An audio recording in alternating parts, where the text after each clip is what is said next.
Madam, আমাকে কাজগুলো একটু দেখিয়ে দেন। আমি সবগুলো গুছিয়ে করবনে। আজকে মনে হয় ড্রাইভার আসবে না। তুমি গাড়ি চালাতে পারো তো? জি, পারি। তোমাকে এখন এয়ারপোর্টে যেতে হবে। ভাবছিলাম ড্রাইভার আসবে, কিন্তু উনি তো আসেই নাই। আচ্ছা ম্যাডাম। আমি আর কিছু না বলে ওনার হাত থেকে চাবি নিয়ে বাসা থেকে বের হলাম। অনেক দিন হলো গাড়ি চালানো হয় না। অ্যাক্সিডেন্ট করব না তো আবার? পুরো কনফিডেন্স নিয়ে আমাকে গাড়ি চালাতে হবে। আমি ধীরে ধীরে গাড়ি চালাতে লাগলাম, তবে একটু সাবধানে। অনেক দিন হলো ড্রাইভিং করা হয় না। আপনারা তো আমার পরিচয় জানেন না, চলুন পরিচয় দিয়ে নিই। আমি লাদেম, গরিব ঘরের ছেলে। আমার পরিবারে দাদি আর আমি, বড় বোন আছে, বিয়ে হয়েছে, তার শ্বশুর বাড়ি থাকে। আমি পড়াশোনার পাশাপাশি সংসার চালানোর জন্য এই বাসায় কাজ করি। আপাতত এতটুকুই, বাকিটা গল্পের সাথে থাকুন, জানতে পারবেন। চলুন গল্পে ফেরা যাক। এয়ারপোর্টে যাওয়ার পর আমি গাড়ি থেকে নেমে এক কোনায় গিয়ে দাঁড়ালাম। ভিতর থেকে অনেকেই আসছে, কিন্তু ম্যাডামের কোনো খোঁজ খবর নেই।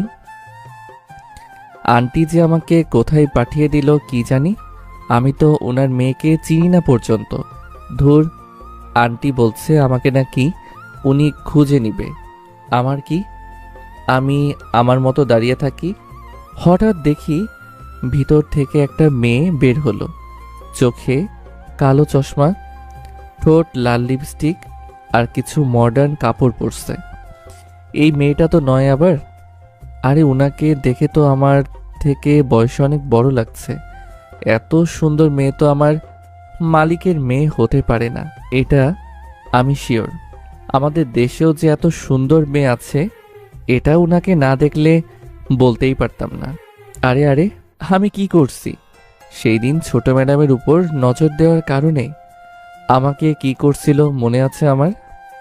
আমি এবার ফোনটা হাতে নিয়ে সময় দেখতে লাগলাম, আর সেই মেয়েটাই হেঁটে হেঁটে আমার সামনে এসে বলল। তোমার নাম কি লাদেন? মনে মনে বললাম, তার মানে একটা কি মালিকের বড় মেয়ে? ওনার যে এত সুন্দর একটা মেয়ে আছে, এটা তো আমি জানতামই না। মনে মনে বললাম, যাক বাবা, তাহলে চোখের একটা মানসিক শান্তি হয়ে গেল। ওনাকে দেখলে যেন আশেপাশের সব কিছু আমি ভুলে যাই। তবে সত্যি একটা কথা কি, এর আগেও আমি অনেক সুন্দরী মেয়ে দেখেছি, কিন্তু ওনার যে মুখের কাটিং এতটা সুন্দর বলার বাহিরে। এজন্য হয়তো আলাদা করে ওনাকে সুন্দর লাগছে। তবে আমি একটু অনুমান করলাম তিনি আমার থেকে 2-3 বছরের বড় হবে। যাক, আমি এখন উল্টাপাল্টা চিন্তা বাদ দিয়ে আমি আমার কাজ করি। আমি সামনে থেকে ফোনটা সরিয়ে বললাম, জি, আমার নাম লাদেন।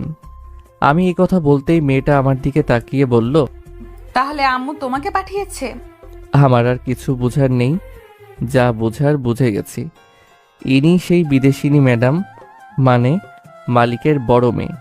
আমি তাড়াতাড়ি ওনার হাত ছেড়ে লাগেজ নিয়ে বললাম, আন্টিকে বলছি আমি যদি আপনাকে না চিনি। কিন্তু উনি বললেন আপনি নাকি আমাকে খুঁজে নেবেন। এজন্য আমি এখানে চুপচাপ দাঁড়িয়ে আছি।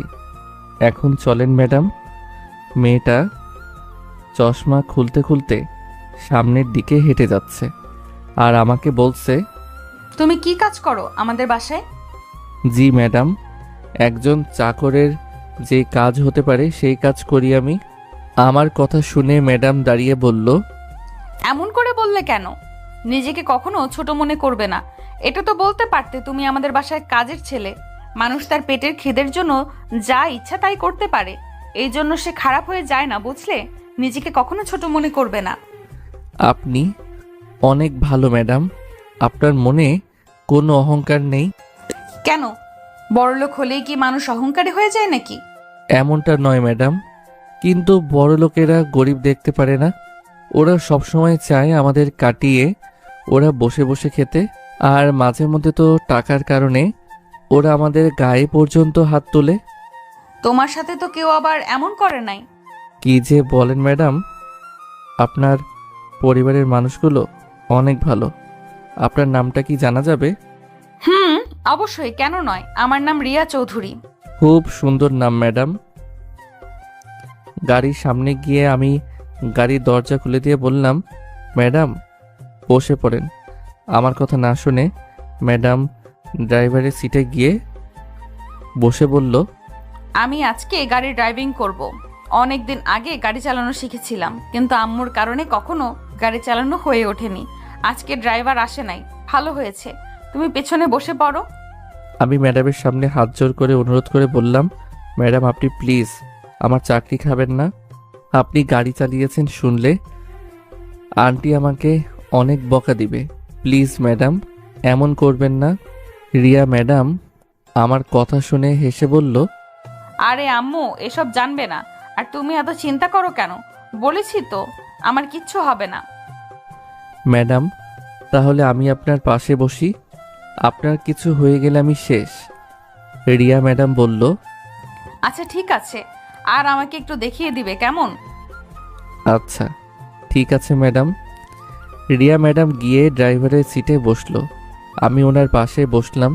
তবে ওনার পাশে বসার কারণে বুকটা কেমন যেন ধুপধুপ করে কাঁপাকাঁপি করছে।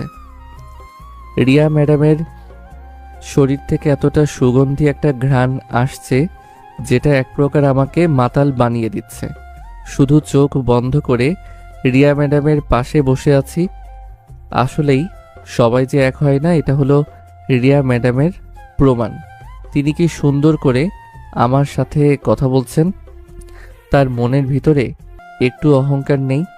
বড় লোকেরা বুঝি এমনই হয়, কিন্তু তার বোন তো একটা ডাইনি। ওই দিন আমার সাথে কি ব্যবহার করলো, মনটা চাইছিল ওর চুল ধরে টেনে ছিঁড়ে ফেলি। চোখ বন্ধ করে আবার কি চিন্তা করো তুমি? আমি কিন্তু গাড়ির চাবি দিলাম, ছাড়বো এখন। আমি ম্যাডামের দিকে তাকিয়ে বললাম, মনে মনে আপনার জন্য দোয়া করলাম যেন আপনার কিছু না হয়। আপনার কিছু হলে আমি শেষ। ম্যাডাম গাড়ি চালাতে চালাতে বলল, আরে আমার কিছু হবে না, তুমি দেখো আমি কিভাবে গাড়ি চালাই। রিয়া ম্যাডাম ঠিকই বলেছে, উনি খুব সুন্দর করে গাড়ি চালাচ্ছেন। আমি ওনার ড্রাইভিং দেখে মুগ্ধ হয়ে তাকিয়ে আছি। রিয়া ম্যাডামের টাকা পয়সা কোনো কিছুর অভাব নেই, তার আবার কি দরকার গাড়ি চালানোর? তিনি তো চাইলে 3-4 জন ড্রাইভার রাখতে পারে।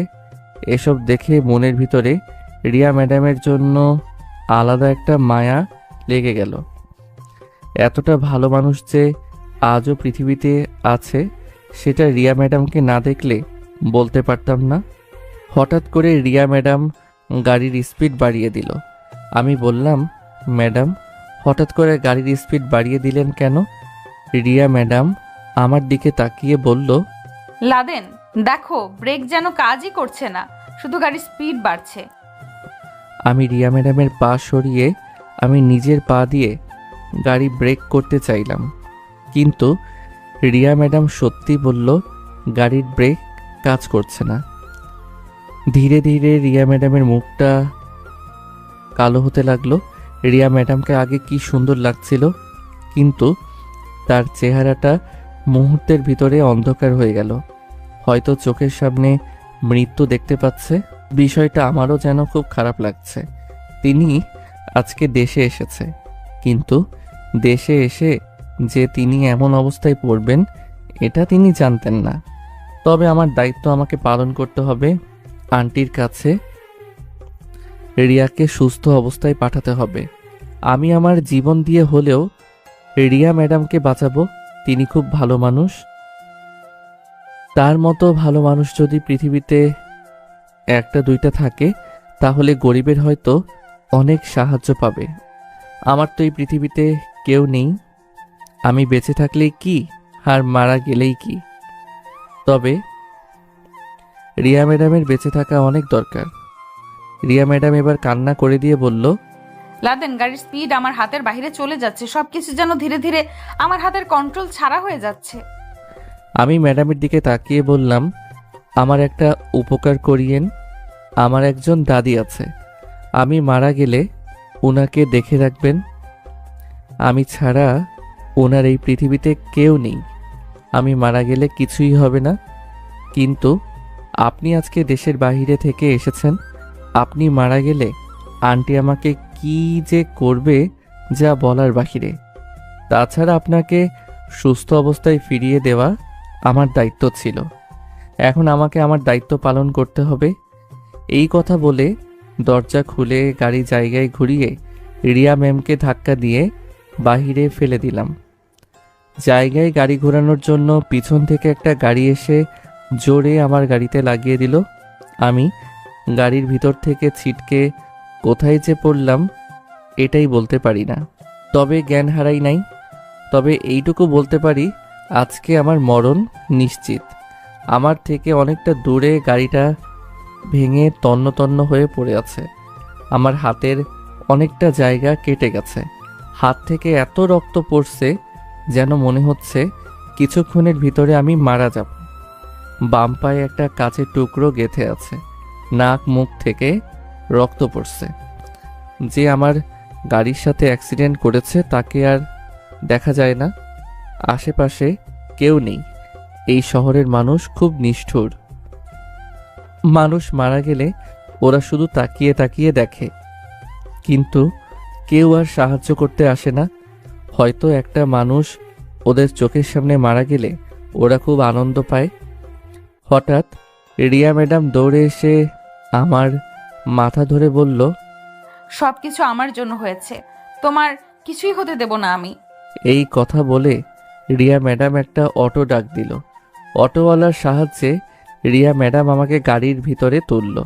রিয়া ম্যাডাম নিজের ওড়না খুলে আমার হাতে বেঁধে কান্না করতে করতে বলল, আজকে আমার জন্য তোমার এই অবস্থা। আমি যদি আজকে গাড়ি না চালাতাম তাহলে তোমার এই অবস্থা হতো না। ম্যাডাম আপনি কান্না করবেন না। আপনি কান্না করলে আমার খুব খারাপ লাগে। তাছাড়া আপনার গাড়ি চালানোর খুব ইচ্ছে ছিল। আমি মারা গেলে আমার জন্য কেউ কান্না করবে না, কিন্তু আপনি মারা গেলে আপনার জন্য অনেকেই কান্না করবে। আপনি আজকে দেশে ফিরেছেন, আপনার অনেক কিছু দেখার বাকি আছে। রিয়া ম্যাডাম আমার মুখ চেপে ধরে বলল, কোনো কথা বলবে না, তোমার মুখ থেকে রক্ত বের হচ্ছে। আমি ইশারা করে বুঝলাম আমি হাসি মুখে মারা গেলেও আমার কিছু হবে না। আমার জন্য আপনি চিন্তা করবেন না।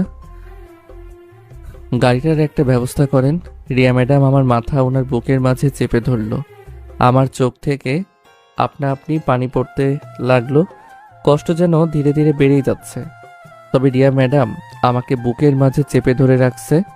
কষ্টের মাঝেও যেন আলাদা একটা ভালো লাগার অনুভূতি কাজ করছে। কখন যে আমি জ্ঞান হারিয়ে ফেললাম বলতেও পারি না। যখন আমার জ্ঞান ফিরল তখন তাকিয়ে দেখি আমার পাশে একজন নার্স বসে আছে। আমার জ্ঞান ফিরতে দেখে নার্স প্রশ্ন করল, এখন আপনার কেমন লাগছে? এখানে কোনো একজন ছিল না যে আমাকে এখানে নিয়ে আসছিল? নার্স আমার হাতে একটা কাগজ দিয়ে বলল, একজন ম্যাডাম ছিল, তিনি কিছুক্ষণ আগে এখান থেকে চলে গেছেন আর হাসপাতালের বিলও দিয়ে গেছেন। আমাকে বলে গেছে আপনার যতক্ষণ পর্যন্ত জ্ঞান না ফেরে ততক্ষণ পর্যন্ত আমি যেন আপনার পাশে বসে থাকি। আমার কাজ শেষ, আমাকে এখন যেতে হবে। আর এই কাগজটা তিনিই দিয়ে গেছেন, বলেছে আপনাকে দিতে। আর একটা কথা, আপনি যদি ভালো ফিল করেন তাহলে আপনি এখন যেতে পারেন। আচ্ছা, আমি তাহলে গেলাম। এই কথাগুলো বলে নার্স চলে গেল। মনে মনে বললাম, ম্যাডামকে বাঁচানোর জন্য আমি নিজের জীবনটাও দিয়ে দিতে প্রস্তুত ছিলাম, কিন্তু তিনি আমাকে ফেলে চলে গেল কেন? আর এই কাগজে আবার কি লিখছে? খুব আগ্রহের সাথে কাগজটা বের করে পড়তে লাগলাম। প্রথমেই লিখছে, আমাকে মাফ করে দিও তুমি। তুমি হয়তো আমার আম্মুকে এখনো ভালো করে চেনোই নাই, কিন্তু আমি ওনাকে খুব ভালো করে চিনি। যদি আম্মু জানতে পারে আমি গাড়ি ড্রাইভিং করেছিলাম তাহলে তোমাকে আম্মু কি যে করবে এটা আমি জানি না। আমি ওনার খুব আদরের মেয়ে। দেখো, যা হয়েছে সব আমি ঠিকঠাক করে দেব। এত দামের একটা গাড়ি নষ্ট হয়ে গেছে, আম্মু জানতে পারলে বলবে এটা সাধারণ চাকরের জন্য আমার এত টাকার একটা গাড়ি নষ্ট হয়ে গেল। তোমার কারণে আমি আমার আম্মুর কাছে বকা খেতে চাই না, জানি সব দোষ আমার। এরপরও আম্মু এসব জানতে পারলে তোমাকে অপমান করবে। তুমি আর চাকরিতে এসো না। দিন শেষে চিন্তা করে দেখলাম তুমি একটা গরিব ছেলে। থাক, তোমাকে আমি কিছু বলে অপমান করতে চাই না। আমার জীবন বাঁচানোর জন্য ধন্যবাদ, আর আমাদের বাসায় চাকরি করতে আসবে না, এটা আমার অনুরোধ। ভালো থাকবে। আমি কাগজের টুকরোটা পড়ে মনে মনে একটা মুচকি হাসি দিলাম। আসলেই মানুষ সত্যি বলে, কারো সাহায্য করতে নেই। আজকে যদি আমি রিয়া ম্যাডামকে সাহায্য না করতাম তাহলে তো তিনি আমার মনে হয় একেবারে জন্মের জন্য উপরে চলে যেত। কিন্তু এই উপকার করে আমি কি পেলাম? উপকারের প্রতিদান বুঝি এভাবে আমাকে দিল। নিজের গালে নিজেই জোরে একটা চট দিয়ে বললাম, তুই শালা মানুষ, তুই কেন পরের উপকার করতে যাস? মানুষের এত ভালো করিস দেখেই আজকে তোর এই অবস্থা। তোর বউ তোরে ছেড়ে চলে গেছে, তোর বাবা তোরে ছেড়ে চলে গেছে, কেউ নাই তো তোর পাশে। বোকা ছেলে সুমন, তোরে কতদিন সাহায্য করবে? একটা মানুষকে একবার হয়তো সাহায্য করে, বেশি হলে 2 বার, কিন্তু 3 বারের সময় তো বলবে, ধুর, একে আর কত সাহায্য করব আমি? নিজে কিছু পারে না, শুধু আমার সাহায্য নিয়ে চলে। সত্যি আমি কি এতটাই বোকা? ম্যাডামকে ভিতর থেকে কতটা ভালো দেখছি আমি। কি সুন্দর আমার সাথে কথা বলছে। তাকে বাঁচানোর জন্য গাড়িটা হয়তো নষ্ট হয়েছে, আর আমি বোকা তো হাসপাতালে। তো শেষে কি হলো? মন চাইছে নিজের মাথার চুল নিজেই ছিঁড়ে ফেলি। কি খবর মিস্টার লাদেন সাহেব, ভালো আছেন আপনি? সামনে তাকিয়ে দেখি মারিয়া রুমে ঢুকতে ঢুকতে এই কথা বলল, আর মারিয়া রুমের দরজা বন্ধ করে আমার পাশে বসে বলল, ভালো আছো তো তুমি? তো তুমি এখানে কিভাবে এলে? এত তুতলিয়ে আর কথা বলতে হবে না। আমি কিভাবে এখানে এসেছি তোমার এটা জেনে কি লাভ? তুমি না জেলে ছিলে? আমরা তো। তুমি আর সুমন মিলে আমাকে জেলে দিয়েছিলে, আমার মনে আছে তো। কিন্তু আমি জেল থেকে কিভাবে বেরিয়ে আসছি তাই বলবে তো নাকি? তাই। রাতে থানার ওসির সাথে এক রাত ছিলাম, আবার আমাকে উনি 50,000 টাকাও দিয়েছে, আবার ছেড়েও দিয়েছে। কি ভালো না বলো? এই কথা বলে মারিয়া হু হু করে হাসতে লাগলো। আমি ওকে প্রশ্ন করলাম, শরীর বিক্রি করে আর কতদিন খাবে? তোর কি সত্যি মনে হয় আমি আমার শরীর বিক্রি করে এসব করছি? আমি তো এসব করতে চাই নাই। তুই যদি আমাকে আবার ফিরিয়ে নিতি তাহলে আমি আর এমন করতাম না। আর থানার ওসির সাথে না থাকলে আমি তো জেলে পচে মরতাম। তুই তো আমার ছাড়িয়ে আনতি না। আমি এসব কথা শুনতে চাই না। এখন বলো, এখানে কেন এসেছো? আর তুমি কিভাবে জানো আমি এখানে? আরে দেখ বোকা ছেলে কি বলে, আমি সকাল সকাল ওসির বাসা থেকে বের হয়ে তোর মতো কাউকে দেখলাম হাসপাতালে যেতে, আর দেখেই পিছু করে চলে আসলাম। এখন দেখি সত্যি সত্যি তুই। দেখো মারিয়া, আমার সাথে তোমার কোনো সম্পর্ক নেই। তাছাড়া আমি তোমাকে ডিভোর্স দিয়ে দিয়েছি। ডিভোর্স দিলেই বুঝি সব সম্পর্ক শেষ হয়ে যায়? দেখো, আমাকে প্লিজ বিরক্ত করবে না। তুমি তোমার মতো এখান থেকে চলে যাও। এখানে আসছি কি চলে যাওয়ার জন্য? কি চাও তুমি? তোর সাথে মেয়েটা কে ছিল? উনি হলো আমার বাসার মালিকের মেয়ে। মেয়েটা তো খুব সুন্দর, কিন্তু ও তোর একা ফেলে চলে গেল কেন এটাই বুঝলাম না।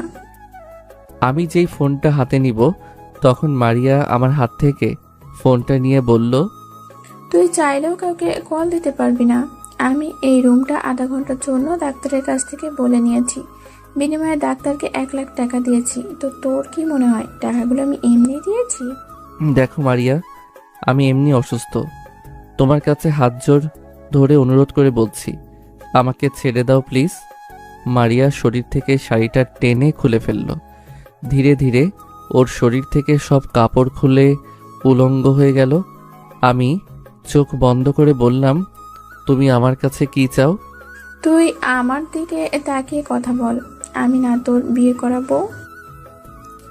আগে বউ ছিলে, কিন্তু এখন তো আমি তোমাকে ডিভোর্স দিয়ে দিয়েছি। তুই আমার দিকে তাকিয়ে দেখে বলতো, আমার কাছে যা আছে অন্য মেয়ের কাছেও কি তাই আছে? হয়তো আমার শরীরে অনেক পুরুষ ছুঁয়েছে, তাই বলে কি আমার কিছু কমে গেছে? তুই বুঝিস না কেন আমি তোর জন্য সবকিছু করতে পারি? তুই আমাকে প্লিজ ফিরিয়ে নে। আগে আপনি কাপড় পরেন। মারিয়া আমার উপরে চেপে আমার ঠোঁট দখল করে নিল। কোনো মতে ওকে ছাড়িয়ে বললাম, আমার হাত থেকে রক্ত বের হচ্ছে, প্লিজ আমাকে আপনি ছেড়ে দিন। মারিয়া পাশ থেকে শাড়িটা নিয়ে কোনো মতে শরীরে পেঁচিয়ে বলল। এবার আমার দিকে তাকা। আমি মারিয়ার দিকে তাকিয়ে বললাম, আপনি প্লিজ আমার সামনে থেকে চলে যান। মারিয়া আমার ঠোঁটে আলতো ছোঁয়া দিয়ে বলল, জানিস আমি জীবনে অনেক বড় ভুল করেছি তোর মতো ভালো একটা ছেলেকে হাতছাড়া করে। ভাবছিলাম তোর আড়ালে তোর বাবার সাথে পরক্রিয়া করব, কিন্তু তোর বন্ধুর জন্য সেটাও পারলাম না। আবার তোর বাবারও আমাকে একা রেখে চলে গেছে। আমি আপনার এসব কথা শুনতে চাই না, আপনি আপনার রাস্তা দেখেন। তোর মনটা অনেক ভালো জানিস। আমার খুব কষ্ট হচ্ছে, প্লিজ ডাক্তার ডেকে দিবেন, আমার হাত থেকে রক্ত বের হচ্ছে। তোরে দেখে আমার অনেক মায়া হয় রে। আমি আপনার এসব কথা শুনতে চাই না, আমাকে যেতে দিন প্লিজ। বাঁচার খুব ইচ্ছে আছে না তো, কিন্তু আজকে আমি যা বলবো তাই হবে এখানে। আরো 20 মিনিট আছে আমার হাতে, তাকে এভাবেই থাকতে হবে। আপনি কি চান আমার কাছে? আমাকে ফিরিয়ে নে। এই জীবন থাকতেও না আপনার মতো নষ্ট একটা মেয়েকে আমি ফিরিয়ে নিব, যে কিনা যার সাথে ইচ্ছে তার সাথে বিছানায় শুয়ে পড়ে। আমার তো ভাবতেও লজ্জা হয় যে আপনার মতো একজন মেয়ে আমার স্ত্রী ছিল। আমার কথা শুনে মারিয়া একটা মুচকি হাসি দিয়ে বলল, ইদানিং শুনছি আমার বোন নাকি তোরে বিয়ে করতে চায়। একটা কথা আছে জানেন, রক্তের সম্পর্ক কখনো বেইমানি করতে পারে না। বলা তো যায় না আপনার বোন আপনার মতো। মারিয়া আমার মুখ চেপে ধরে আমার চোখে চোখ রেখে বলল, কুত্তার বাচ্চা, আমার বোনের নামে একটাও খারাপ কথা বলবি না, নইলে তো জিভ টেনে কেটে ফেলবো। আমি আর কিছু বললাম না, শুধু চুপচাপ মারিয়ার দিকে তাকিয়ে আছি। আমার তাকানো দেখে মারিয়া আমার পা ধরে বলল, আমি তোকে শেষবারের মতো অনুরোধ করে বলছি, আমাকে তুই ফিরিয়ে নে। আমি তোর সাথে আর বেইমানি করব না। তুই যেভাবে বলবি আমি সেভাবে চলবো। এর থেকে বরং আমাকে মেরে ফেলুন, তাও আমি আপনার মতো মেয়েকে ফিরিয়ে নিব না। মারিয়া এবার চোখ বন্ধ করে বলল, তোরে আমি মারতে চাই না, কিন্তু তুই আমার না হলে যে আমি তোরে কারো হতে দিব না। আপনি আমার সাথে কি করতে চান? আগে সবসময় আমাকে মারিয়া বলতি, আবার মাঝে মাঝে আদর করে বউজান বলতি, আর এখন আপনি শেষবারের মতো আমাকে একবার বউ ডাকবি। তোর মুখে থেকে বউ ডাক শোনার খুব ইচ্ছে করছে আমার। মানে তুমি এখন কি করতে চাও? বয় এখন আপনি এ থেকে তুমিতে চলে আসলি। সে যাই হোক, আমাকে একবার বউ বল। জীবন থাকতেও না। মারিয়া পিস্তল বের করে বলল, আজকে তো সেই দিন, এটা তুই জানিস।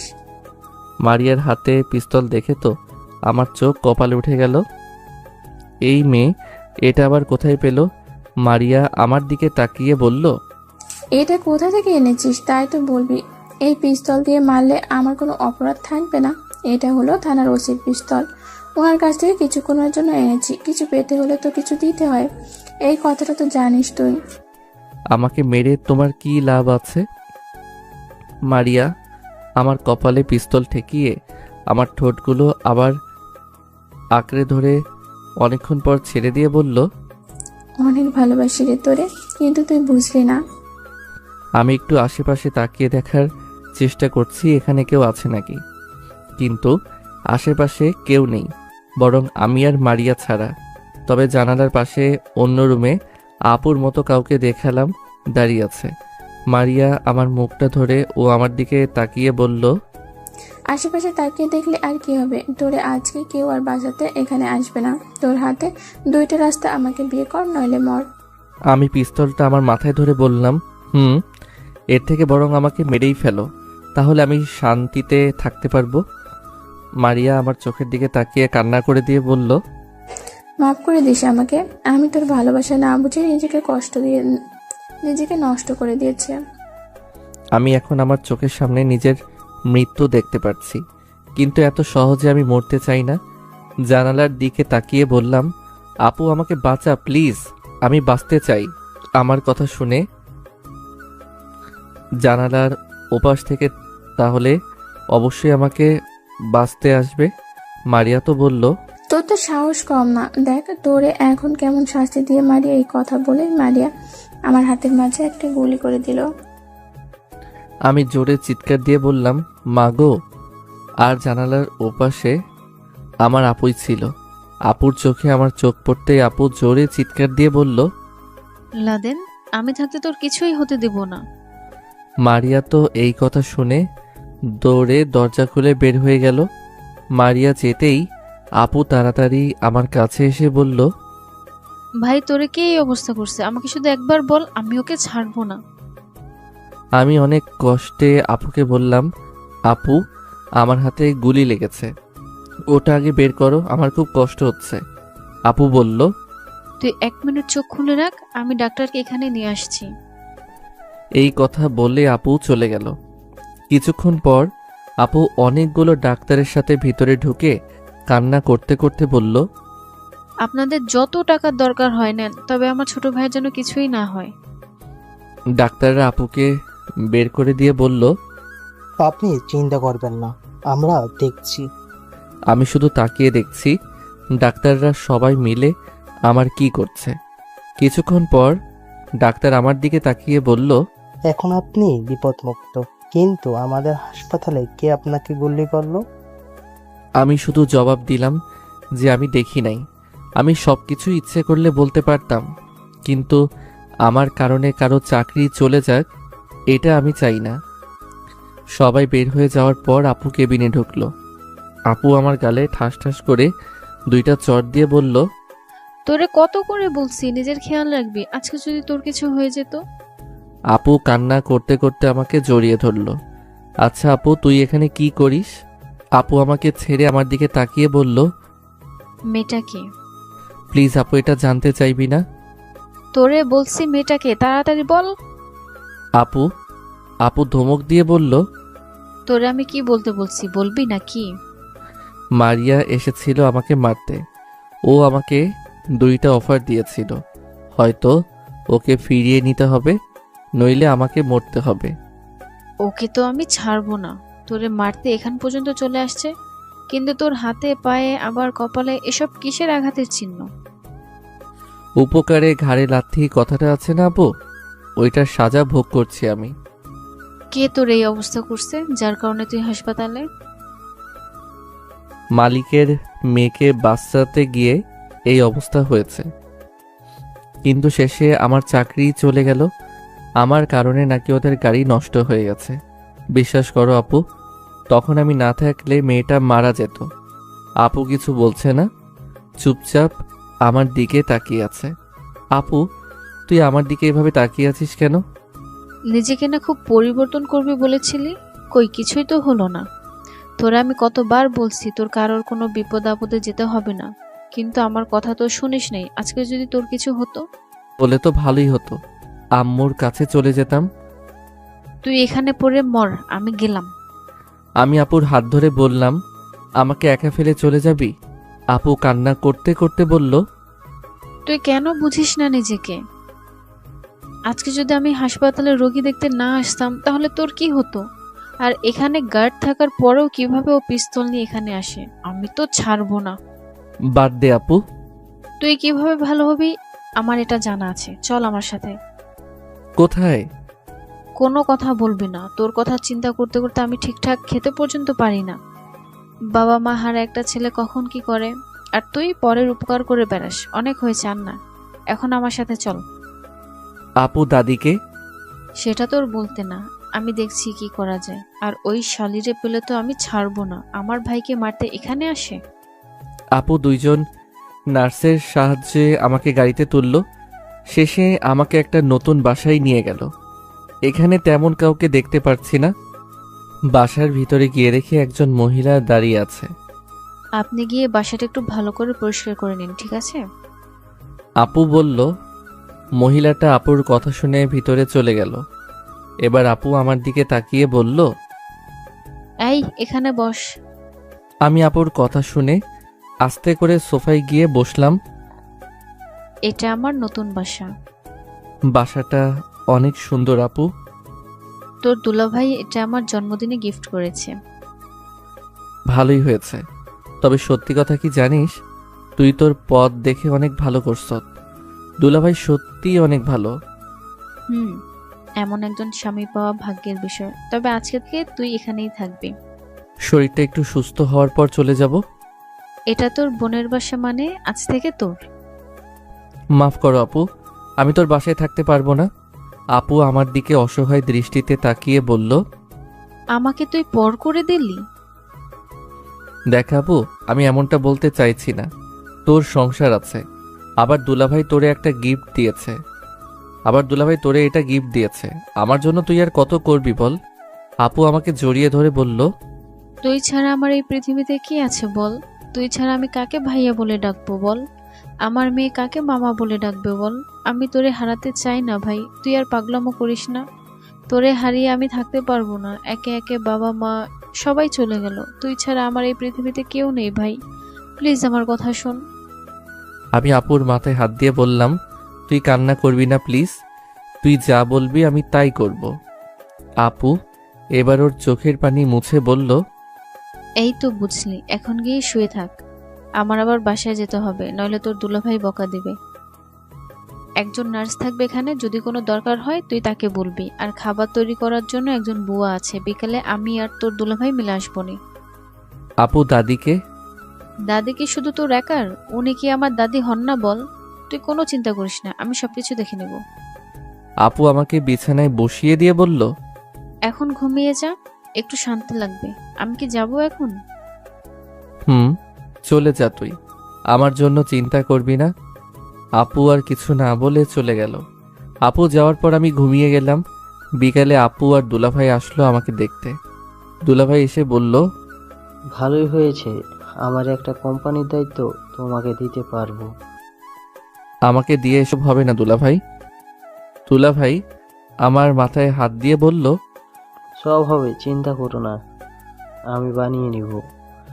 মানুষ চেষ্টা করলে সব কিছুই সম্ভব। আর তুমি তো আমার একমাত্র শালা। এভাবে তিনজন মিলে কিছুক্ষণ কথা বললাম। আজকে 1 মাস হয়ে গেল। এখন আমি মোটামুটি অনেকটাই সুস্থ। আপু এই কয়েকদিন আমাকে অনেক সময় দিয়েছে। আপুর যত্নের কারণে আমি খুব তাড়াতাড়ি সুস্থ হয়ে গেছি। তবে এই 1 মাস আমি কোথায় ছিলাম আপু কাউকে কিছু বলে নাই। আমাকে এক প্রকার গোপনে রেখেছে বলা যায়। তবে কেন আপু এটা করলো আমি বলতে পারবো না। দুলাভাইয়ের অফিসে আমাকে চাকরি দিয়েছে, সাথে লেখাপড়া করব। অফিস থেকে আমাকে একটা বাইক কিনে দিছে। আসলে সব দুলাভাই আর আপু দিয়েছে। দীর্ঘ অনেক দিন পর আজকে কলেজে আসলাম। এই তো নতুন ম্যাডাম ক্লাসে প্রবেশ করলো। তবে নতুন ম্যাডামকে কেমন যেন চিনা চিনা লাগছে। আমি ওনাকে এর আগে কোথাও দেখেছি বলে মনে হচ্ছে, কিন্তু ওনার মুখে মাস্ক থাকার কারণে আমি চিনতে পারছি না কে হতে পারে এই নতুন ম্যাডাম। ম্যাডাম সামনে দাঁড়িয়ে ওনার মুখ থেকে মাস্ক খুলে নিল। আর তখন যেন আমি ওনাকে দেখে 1 মিনিটের জন্য জ্ঞান হারিয়ে ফেলছি। অ্যানি এখানে কি করে? আমি কখনো ভাবি নাই আমি যেই বাসায় কাজ করতাম সেই বাসার মালিকের মেয়ে আমাদের ক্লাসের ইংরেজি ম্যাডাম হবেন। কিভাবে কি ভাই? আমি রিয়া ম্যাডামের দিকে এক দৃষ্টিতে তাকিয়ে আছি। তবে আচমকা সেদিনের কথা মনে পড়ে মনটাই খারাপ হয়ে গেল। রিয়া ম্যাডাম আমাকে বিপদে ফেলে একা চলে গেছিল। এটা আমার সারা জীবন মনে থাকবে, কখনো আমি এটা ভুলবো না। আমি রিয়া ম্যাডামকে কতটা ভালো মনে করতাম, কিন্তু তিনি আমার সাথে কি একটা বেইমানি করছেন। রিয়া ম্যাডাম এবার আমার দিকে তাকালো। তিনিও একটু অবাক হয়েছেন। হয়তো তিনি আমাকে এখানে আশা করে নাই। রিয়া ম্যাডাম কখনো চাইতো না যেন আমি ওনার সামনে আসি। তিনি তো আমাকে বলছিল আমি যেন ওনার আম্মুর সামনে না আসি, কিন্তু আমি আমার কথা রেখেছি।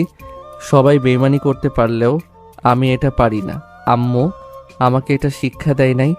রিয়া ম্যাডাম উনি ওনার ক্লাস নিতে লাগলেন। কিছুক্ষণ পর আমাকে বলল, এই ছেলে তুমি দাঁড়াও। আমি রিয়া ম্যাডামের কথা শুনে দাঁড়িয়ে গেলাম।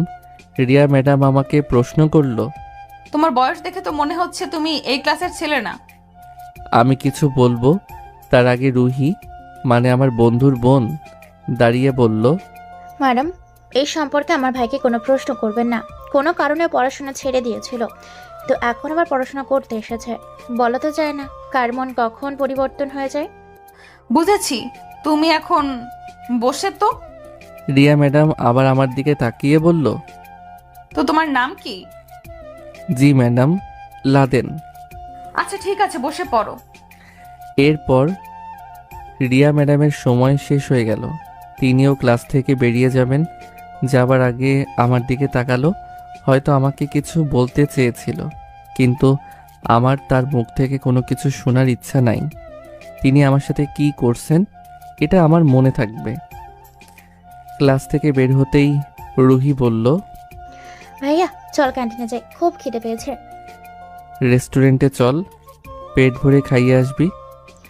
আরে ওখানে গেলে অনেক সময় লাগবে, তুই চল তো। আমি এসব খেতে পারবো না, তার থেকে চল ঝালমুড়ি খাই।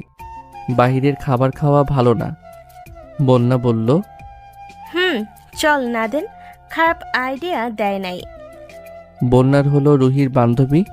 আমি বন্যার দিকে চোখ ঘুরিয়ে তাকিয়ে বললাম, আমি তোর কয় বছরের বড় রে? বন্যা মুখ বাঁকিয়ে বলল, আসছে বড় হতে। রুহি তোর ভাইয়াকে বলল বড় হলে কি হবে? আমাদের সাথেই কিন্তু পড়াশোনা করে, সম্মান আর পাবে না। এর থেকে যদি কলেজে ভর্তি না হতো তাহলে সম্মান দিতাম, এখন কিসের সম্মান রে? বন্যার কথা শুনে বললাম, কি দিনকাল পড়ল যে আজকাল ছোট ছোট ছেলে মেয়ে নাম ধরে ডাকে।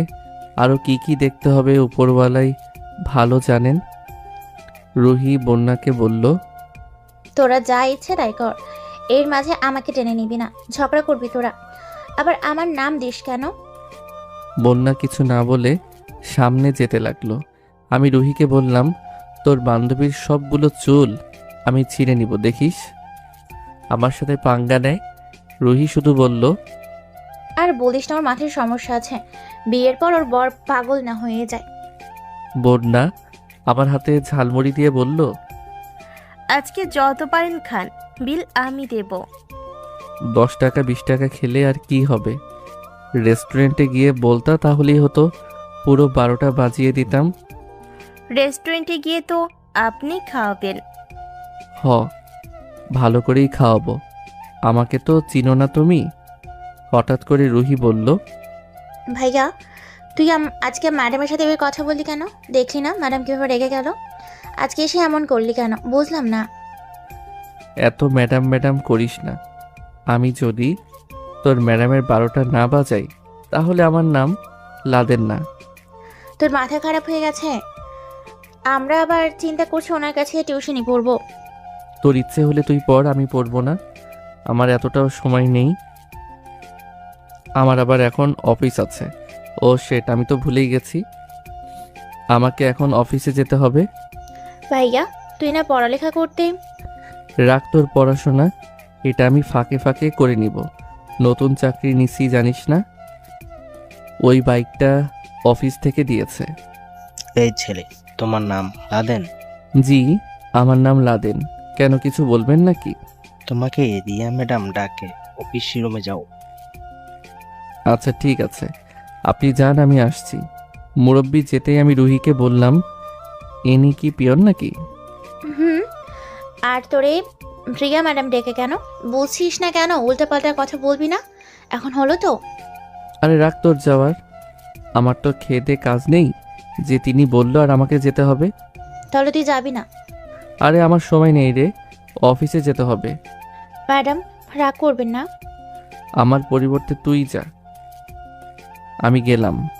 আমি চলে আসতে যাব, তখন হঠাৎ করে পিছন থেকে কে জানি বলল, কি হলো লাদেন? তোমাকে আমি ডাকলাম, তুমি গেলে না কেন? পিছনে তাকিয়ে দেখি রিয়া ম্যাডাম দাঁড়িয়ে আছে। আমি ওনাকে দেখে বললাম, জি ম্যাডাম, কি হয়েছে বলেন। কি হয়েছে মানে? আমি তোমাকে বললাম আমার সাথে অফিস রুমে দেখা করতে, কিন্তু তুমি গেলে না, এখন এখানে দাঁড়িয়ে আছো।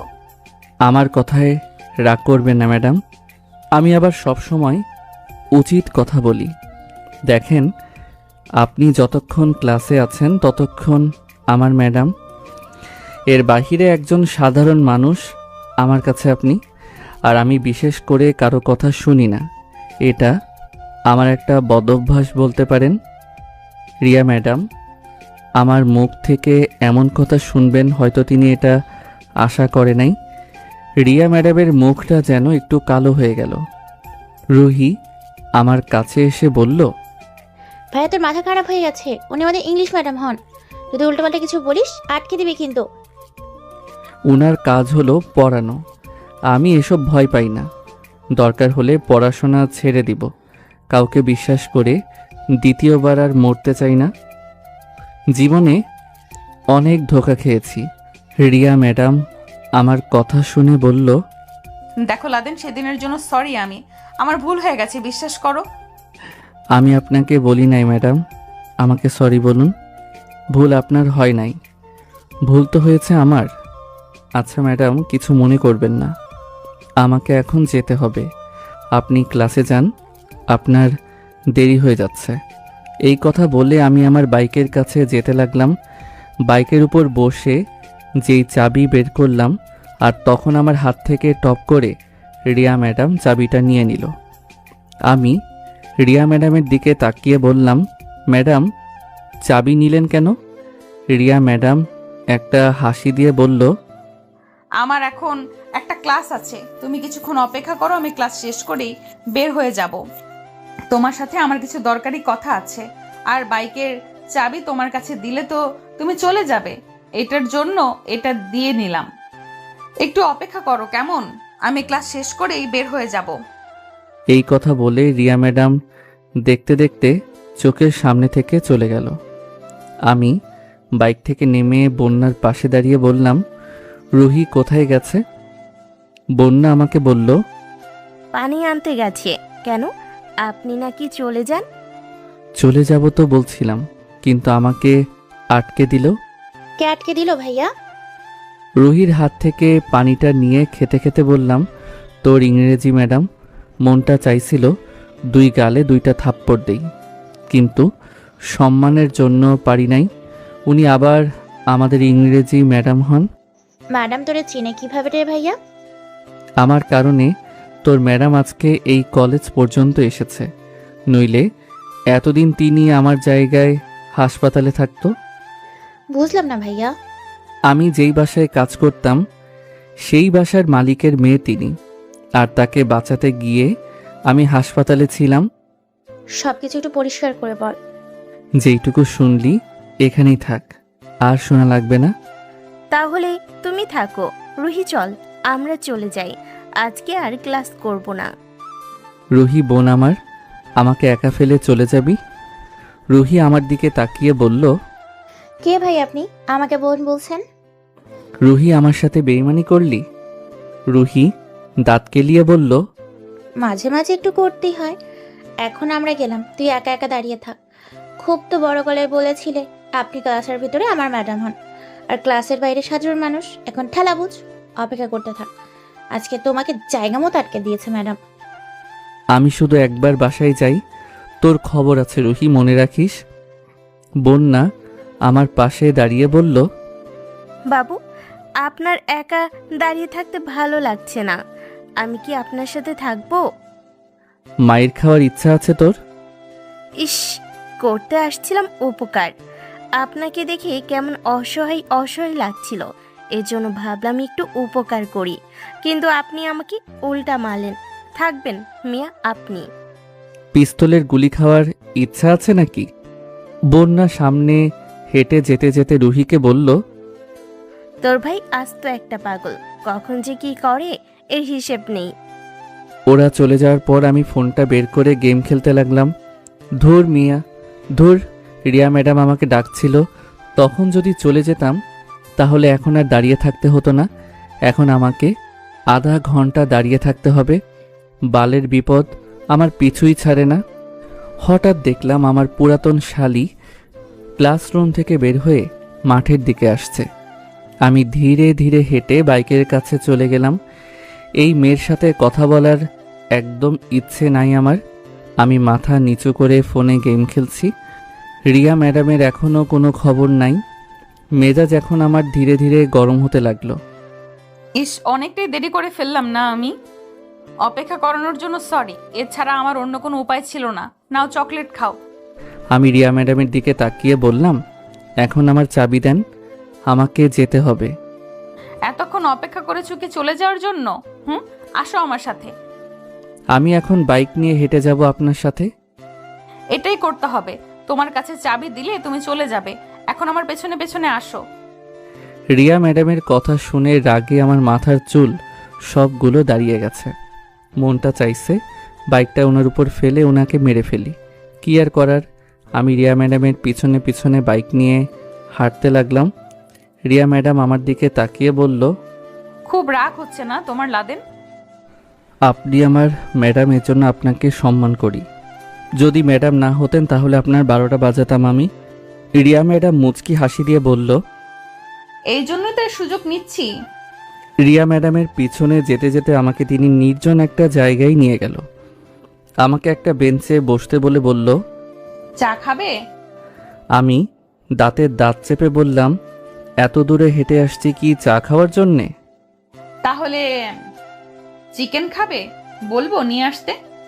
ম্যাডাম, মজা করবেন না কিন্তু, এমনি রাগে শরীরটা ফেটে যাচ্ছে। বাইক থাকার পরেও আমাকে এত দূরে হাঁটিয়ে নিয়ে আসলেন। মনটা চাইছিল। রিয়া ম্যাডাম আমার পাশে বসে বলল, মন খারাপ তোমার? না, মন খারাপ থাকবে কেন? তুমি বসো, আমি তোমার জন্য চা নিয়ে আসছি। শত হোক, উনি আমার ম্যাডাম হন, উনি আমার জন্য চা আনবেন এটা হতে পারে না। আমি দাঁড়িয়ে বললাম, আপনি একটু বসেন, আমি আপনার জন্য চা নিয়ে আসছি। সামনের দোকান থেকে চা নিয়ে এসে রিয়া ম্যাডামের হাতে একটা কাপ দিয়ে আমি ওনার পাশে বসলাম। রিয়া ম্যাডাম চা খেতে খেতে বলল, জান লাদেন, আমার চা খাওয়ার একটা অভ্যাস হয়ে গেছে। খুব ভালো লাগে এই জিনিসটা আমার। ম্যাডাম, কিছু মনে না করলে একটা কথা কি বলবো? বলো। আমি তোমাকে না করেছি? আপনি আমার ম্যাডাম হন, আমি যে আপনার সাথে বসে আছি, মানুষ দেখলে কি বলবে বলেন ম্যাডাম? আমি আপনার একজন ছাত্র। রিয়া ম্যাডাম হাসি দিয়ে বলল, কে কি বলবে তা দেখে আমি কি করব? আজকে আমি তোমার জন্য বেঁচে আছি। আমি মন খারাপ করে বললাম, ম্যাডাম, আরেকটা কথা জিজ্ঞেস করব? তুমি কি বলবে এটা আমি ভালো করেই জানি। এটাই তো বলবে যে আমি কেন সেই দিন তোমাকে একা রেখে চলে গেছি? ম্যাডাম, আমি শুধু এটাই জানতে চাইবো, আমাকে সেই দিন কেন একা রেখে চলে গেছিলেন? আমি তোমাকে একা ফেলে চলে আসতে চাই নাই। কি করব বলো? আম্মু শুধু ফোনের উপর ফোন দিচ্ছিল আমি যেন তাড়াতাড়ি বাসায় যাই। আর আম্মু যদি জানতো আমি গাড়ি ড্রাইভিং করছিলাম, আমাকে তো শুধু শাসন করতো। কিন্তু তুমি আমাকে ড্রাইভিং করতে দিয়েছো জানলে তোমাকে আম্মু ছাড়তো না। এতদিন পর আমি বাহির থেকে এসেছি, তোমার কারণে যদি আমার কিছু হতো তোমাকে উনি ছাড়তো না। এই জন্য তোমাকে চাকরিতে আসতে না করলাম। আমি জানি আমার এটা করা উচিত হয় নাই, আর তোমার জ্ঞান অনেক দেরিতে ফিরেছিল বলে তোমাকে সেদিন একা ফেলে চলে আসতে হলো। সরি, আমাকে মাফ করে দাও। আজকে তুমি না থাকলে আমি হয়তো বেঁচে থাকতে পারতাম না। থাক ম্যাডাম, আর সরি বলতে হবে না, যা হয়েছে তো হয়েই গেছে। তবে গাড়ির কথা আন্টি জানতে চাই নাই। আমি বলছি চাকা একটা ফেটে গেছে, এই জন্য গাড়ি ঠিক করতে রেখে আসছি। পরে আর আম্মু কিছু জিজ্ঞেস করে নাই। তোমার কথা একবার বলছিল, আমি বলছি জানি না তুমি কোথায়। আপনি জানেন, আপনি চলে যাওয়ার পর আমার জ্ঞান ফিরতেই আমার এক্স বউ আমাকে মারতে এসেছিল। রিয়া ম্যাডাম অবাক হয়ে আমার দিকে তাকিয়ে বলল, তোমার বউ আছে আর তোমাকে দেখে তো একদম বিবাহিত মনে হচ্ছে না। আমি মন খারাপ করে বললাম, আমি মানুষের ভালো চাই ম্যাডাম, সবসময় সবার উপকার করি, কিন্তু শেষে আমিই সাজা পাই। পরিবারের জন্য এত কিছু করলাম, কিন্তু শেষে আমি কি পেলাম? কি হয়েছিল বলা যাবে আমাকে? বললে আর কি হবে ম্যাডাম, কষ্টগুলো আবার মনে হবে। আমাকে বলো, বললে হয়তো তোমার কষ্টটা একটু কমবে। আমি রিয়া ম্যাডামকে সব কিছু ধীরে ধীরে বললাম। সব বলে চোখের পানি মুছে বললাম, আমি খুব খারাপ একটা ছেলে, জানেন ম্যাডাম। কে বললো তুমি খুব খারাপ ছেলে? তোমার মতো ছেলে একটাও খুঁজে পাওয়া যাবে কিনা এটাই তো ভাগ্যের ব্যাপার। যে তার বউকে বিশ্বাস করে একটু ছুঁয়েও পর্যন্ত দেখে নাই, আজকে সে। ম্যাডাম আর কোনো কিছু মনে করিয়ে দিবেন না, এসব শুনলে মন খারাপ হয়ে যায়। তার মানে সেদিন আমি চলে যাওয়ার পর ওই মারিয়া তোমাকে মারতে এসেছিল? ম্যাডাম, আপু না থাকতে আমি তো মারাই যেতাম। তোমাকে সেদিন আমার এইভাবে একা ফেলে আসা উচিত হয়নি। আমি হাত জোর করে তোমার কাছে। তাড়াতাড়ি ম্যাডামের হাত ধরে বললাম, এভাবে বলবেন না আপনি ম্যাডাম, আপনি একজন সম্মানী ব্যক্তি। আমি চাই না আমার কারণে আপনার মান সম্মান নষ্ট হোক।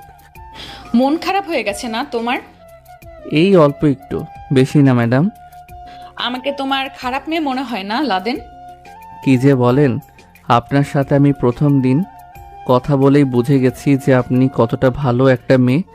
আর আমাকে যেদিন আপনি হাসপাতালে রেখে চলে গেছিলেন তখন আমার অনেক খারাপ লাগছিল আপনার উপর। এর প্রতিশোধ নিব বলে এমন একটা ভাব হয়েছিল আমার, কিন্তু না, আপনি সত্যি অনেক ভালো। রিয়া ম্যাডাম এবার ওনার মুখটা আমার সামনে নিয়ে এসে বলল, নাও আমাকে জোরে একটা থাপ্পড় দাও। আমি সত্যি তোমার সাথে অনেক বড় একটা অন্যায় করে ফেলেছি। ছি ছি ম্যাডাম, এভাবে বলে আমাকে লজ্জা দিবেন না। আপনি আমার শিক্ষক, আপনার সাথে আমি এই রকম করতে পারবো বলেন? আমার উপর রাগ নাই তোমার? আগে ছিল, কিন্তু এখন নাই। আপনি সত্যি অনেক ভালো। এতটাও ভালো নয় আমি। যদি ভালো না হতেন আমার পাশে এভাবে বসে থেকে মাফ চাইতেন না। আসলেই সত্যি আপনার মনে কোনো অহংকার নেই ম্যাডাম। অহংকার হলো পতনের মূল, এই কথাটা তো জানো তুমি। আর 2 দিন পর তো মারাই যাব, তাহলে কিসের এত অহংকার বলো? তবে আজকে আমি তোমার কারণে এই জায়গায়। ম্যাডাম বাদ দেন এসব কথা। তোমার আপু অনেক ভালো, তোমার জন্য এত কিছু করছে। উনি আমার আপু কে বলছে? উনি আমার জন্য আমার আম্মু। মন খারাপ করো না, তুমি চাকরি করো আর সময় পাইলে কলেজে আসবে। আমার যতটুকু সম্ভব তোমাকে আমি সাহায্য করব। ম্যাডাম চলেন, এখন তো যেতে হবে, অনেক সময় চলে গেল। বস, বিলটা আমি দিয়ে আসি। আমি থাকতে আপনি বিল দিবেন, এটা তো হতে পারে না। আরে বস তো, এত কথা বলো কেন? রিয়া ম্যাডাম বিল দিয়ে এসে বলল, এখন চলো। চাবিটা দেন তাহলে। আমি আমার গাড়ির ড্রাইভারকে দিয়ে বাসায় পাঠিয়ে দিলাম। আর তুমি? আমি রিয়া ম্যাডামের কাছ থেকে চাবিটা নিয়ে পকেটে ঢুকিয়ে বললাম, চলেন তাহলে হেঁটেই যাই। রিয়া ম্যাডাম এবার হাসি মুখে বলল, অনেকদিন পর হাঁটতেছি, খুব ভালো লাগছে। ম্যাডাম জুতাগুলো খুলে আমার হাতে দেন, খালি পায়ে হাঁটলে অনেক ভালো লাগবে। রিয়া ম্যাডাম জুতা খুলে ওনার হাতে দিয়ে বলল, তাই তো, খালি পায়ে হাঁটতে ভালোই লাগছে। রিয়া ম্যাডাম জুতা খুলে ওনার হাতে নিয়ে বলল, আমার জুতা তুমি হাতে নিবে কেন? এমনি তুমি বাইক নিয়ে হাঁটছো। আমি এক হাত দিয়ে রিয়া ম্যাডামের হাত থেকে জুতাগুলো নিয়ে বললাম, এত কথা বলেন কেন আপনি ম্যাডাম? রিয়া ম্যাডাম আমার দিকে একবার তাকিয়ে সামনে হাঁটতে লাগলো। হঠাৎ করে দাঁড়িয়ে বলল, লাদেন চকলেট খাবে?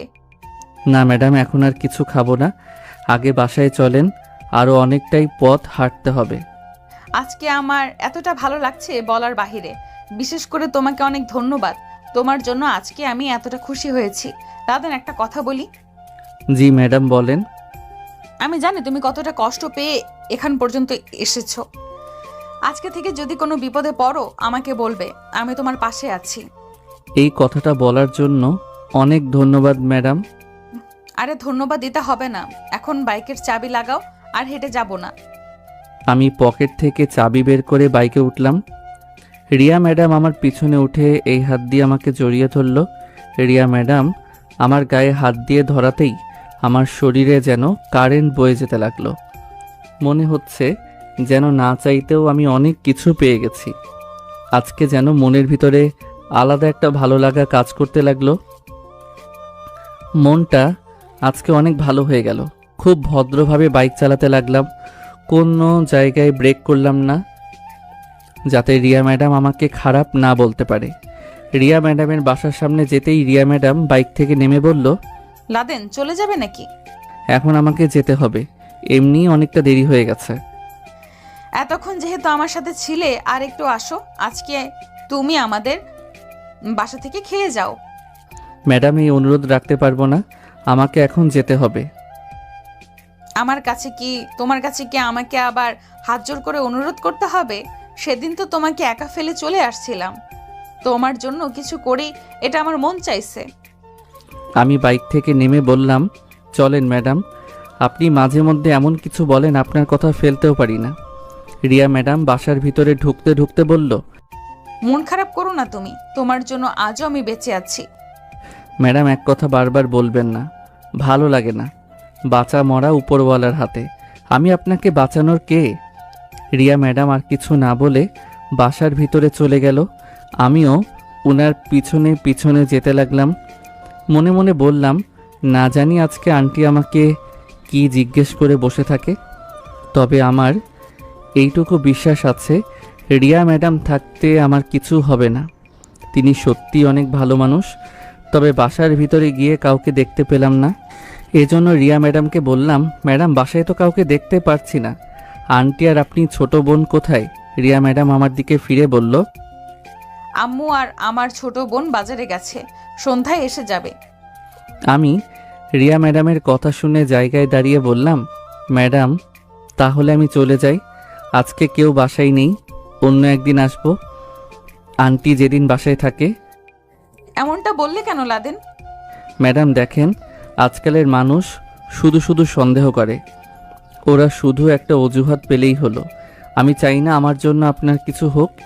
রিয়া ম্যাডাম আমার দিকে কিছুক্ষণ তাকিয়ে বলল, তুমি সত্যি অনেক ভালো একটা ছেলে, আর তুমি চিন্তা করো না, আমি থাকতে তোমার কিছুই হবে না। ম্যাডাম আমাকে বিশ্বাস হয় না তোমার? আমি আপনার একজন ছাত্র, আপনি আমার ম্যাডাম, যদি কেউ জানতে পারে আপনার জীবনটা নষ্ট হয়ে যাবে। রিয়া ম্যাডাম আমার কথা শুনে সোফায় বসে বলল, আমি তোমার কয় বছরের বড় জানো তো? হয়তো 2 বা 3 বছরের বড় হবেন। সে যাই হোক, বয়স কোনো বিষয় না, আর কে কি বলবে এসব আমি দেখি না। তুমি আমাকে ম্যাডাম বলবে না। তাহলে কি বলবো? আমার নাম। এটা বলবেন না ম্যাডাম, আমি পারবো না। রিয়া ম্যাডাম দাঁড়িয়ে বলল, তুমি টেবিলে গিয়ে বসো, আম্মু বিরিয়ানি রান্না করতে গেছে, আমি নিয়ে আসি। ম্যাডাম আমি এখন চলে যাই, আমার অনেক কাজ আছে। রিয়া ম্যাডাম আমাকে কিছু না বলে কিচেনে যেতে যেতে বলল, আমাকে একা ফেলে যদি তোমার চলে যেতে মন চায় তাহলে চলে যাও। এই কথা বলে রিয়া ম্যাডাম কিচেনে চলে গেল। মনে মনে বললাম, কি যে এক বিপদে এসে ফেসে গেছি, কোনো মতে এখান থেকে বের হতে পারলেই হলো। আমি টেবিলে গিয়ে চুপচাপ বসে আছি। কিছুক্ষণ পর রিয়া ম্যাডাম বিরিয়ানি নিয়ে আসলো। রিয়া ম্যাডাম আমার পাশে একটা চেয়ার টেনে বসে বলল, এখন তো নিয়ে খেতে পারবে নাকি? জি ম্যাডাম। তবে ম্যাডাম আর একটা কথা। হুম, বলো। ম্যাডাম আমি আপনার বাসায় কাজ করেছি, আপনি আমার বাসার মালিকের মেয়ে, আমি আপনার বাসার সামান্য একজন। যেটুকু বললে এখানেই থাক, আর কিছু বলতে হবে না। তুমি ছেলেটা অনেক ভালো জানো লাদেন। কেউ তো আর বলে না যে ম্যাডাম আমি ভালো। তোমার এই বাইকের দাম কত জানো তো তুমি? হবে হয়তো কয়েক লাখ, সঠিক বলতে পারি না। পাগল হয়েছো তুমি? আমাদের একটা গাড়ির সমান দাম হবে। সে যাই হোক, আমি এটা দিয়ে কি করব? আমি বাইক নিতে চাই নাই, আমি হঠাৎ করে বড়লোক হতেও চাই না, কিন্তু কি করব, আপুর কথা তো মানতে হবে। তোমার আপু অনেক ভালো জান। আপুর জন্য আমি আজকে বেঁচে আছি, নইলে হয়তো। আচ্ছা লাদেন তুমি খাও, আমি গোসল করে আসি, শরীরটা একটু খারাপ লাগছে। ঠিক আছে ম্যাডাম যান। আমাকে বসিয়ে রেখে রিয়া ম্যাডাম চলে গেল। আমি আনমনে বসে বসে খাবার খাচ্ছি, তবে মনের ভিতরে একটা ভয় থেকেই গেল, যদি কেউ এসে দেখে ফেলে আমি রিয়া ম্যাডামের বাসায় বসে আছি, তাহলে যে কি হবে, আর কি যে এক বিপদ। উনাকে শুধু বারবার ম্যাডাম বলতে হয়, এত ম্যাডাম বলতে আমার ভালো লাগে না। সে যাই হোক, এখন এখান থেকে যেতে পারলেই হলো।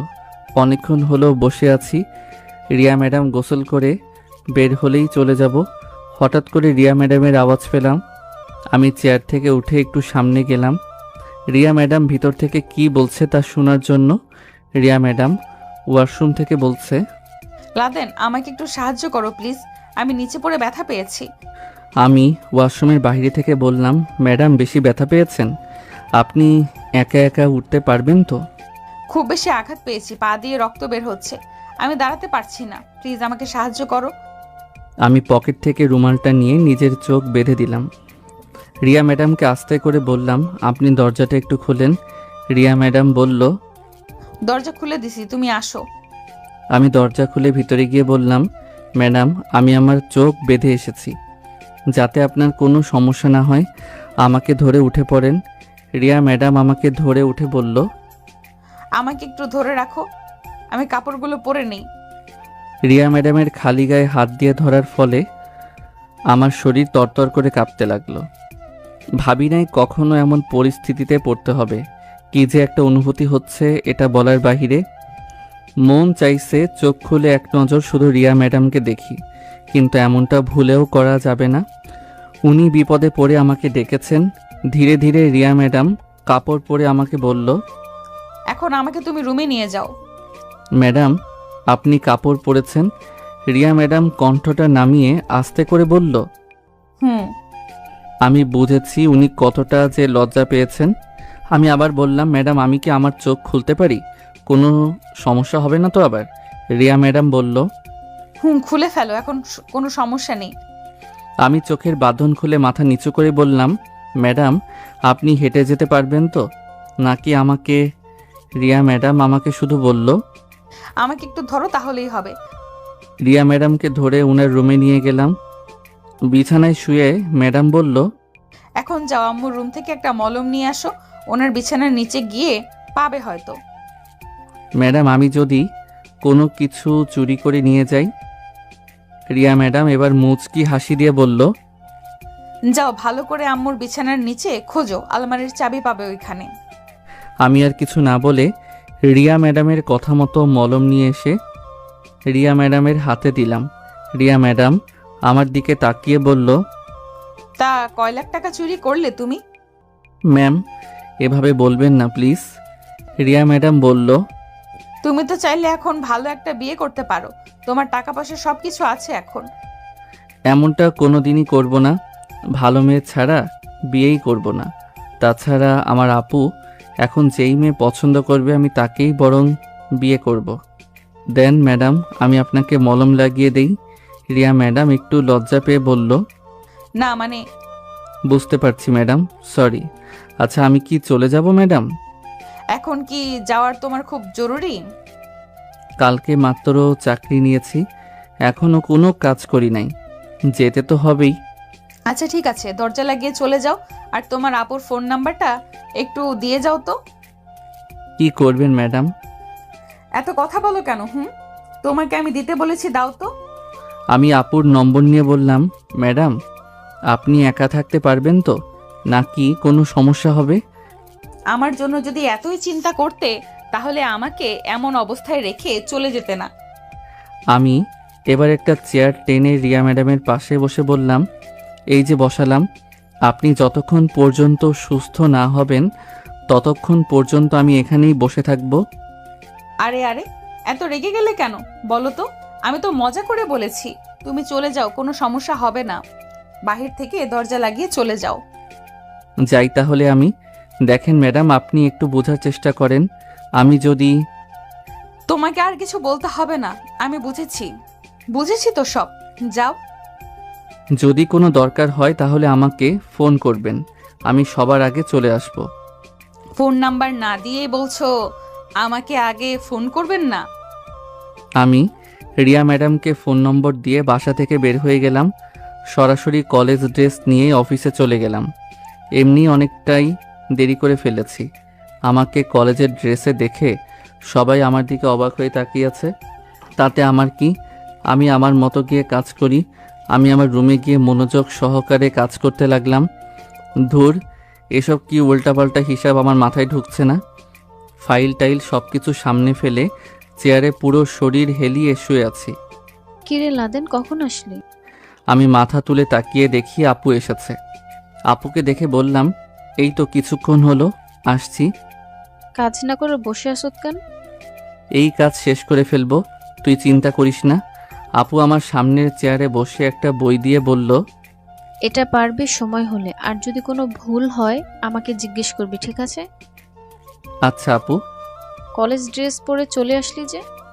একটু বিজি ছিলাম তো আপু, এজন্য কলেজ ড্রেস পরেই চলে আসছি। আপু আমার কথা শুনে হাসি দিয়ে বলল, তোর বাইকের পিছনে মেয়েটা কে ছিল? মনে মনে বললাম, আমার বাইকের পিছনে রিয়া ম্যাডাম ছিল। তা আমার আপু কোথায় দেখলো? আমি কথা ঘোরানোর জন্য বলল, আরে না আপু, আমি আবার আমার বাইকে কাকে তুলবো? তুমি হয়তো অন্য কাউকে দেখেছো। তাই না, আমি অন্য কাউকে দেখছি।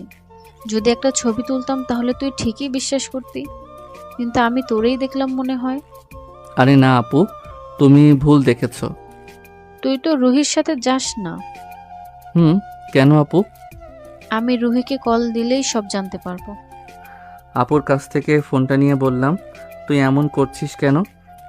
আসলে একজন ছিল, কিন্তু উনি সম্মানী একজন ব্যক্তি, এছাড়া কিছু না।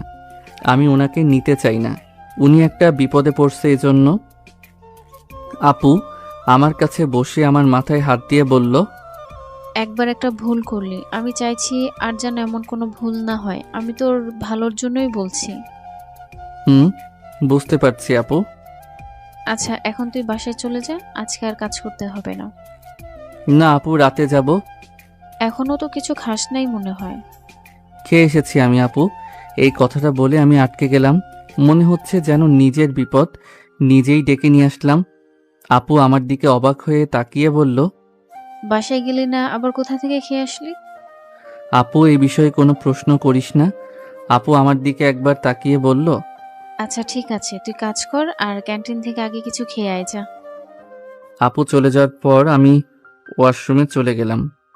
পকেট থেকে একটা সিগারেট বের করে খেতে লাগলাম। মাঝে মাঝে যখন মাথায় একটু টেনশন ঢুকে যায় তখন এটা খেতে হয়। আপু আমাকে কোথায় দেখলো এটাই তো বুঝলাম না। এই এই আপনি এখানে সিগারেট খাচ্ছেন, তাও আর মেয়েদের ওয়াশরুমে? তাড়াতাড়ি সিগারেট ফেলে সামনে তাকিয়ে দেখি একটা সুন্দরী মেয়ে দাঁড়িয়ে আছে। আমি বোকা সুরে বললাম, মানে আমি তো সিগারেট খাচ্ছি না। আসলে হয়েছে কি? আমাকে মিথ্যা কথা বলেন? আমি নিজে চোখে দেখেছি। কিন্তু আপনি মেয়েদের ওয়াশরুমে কি করেন? মনে মনে বললাম, আজকে মনে হয় গাঁজা খেয়েছি, নইলে তো আমার এমন হওয়ার কথা না।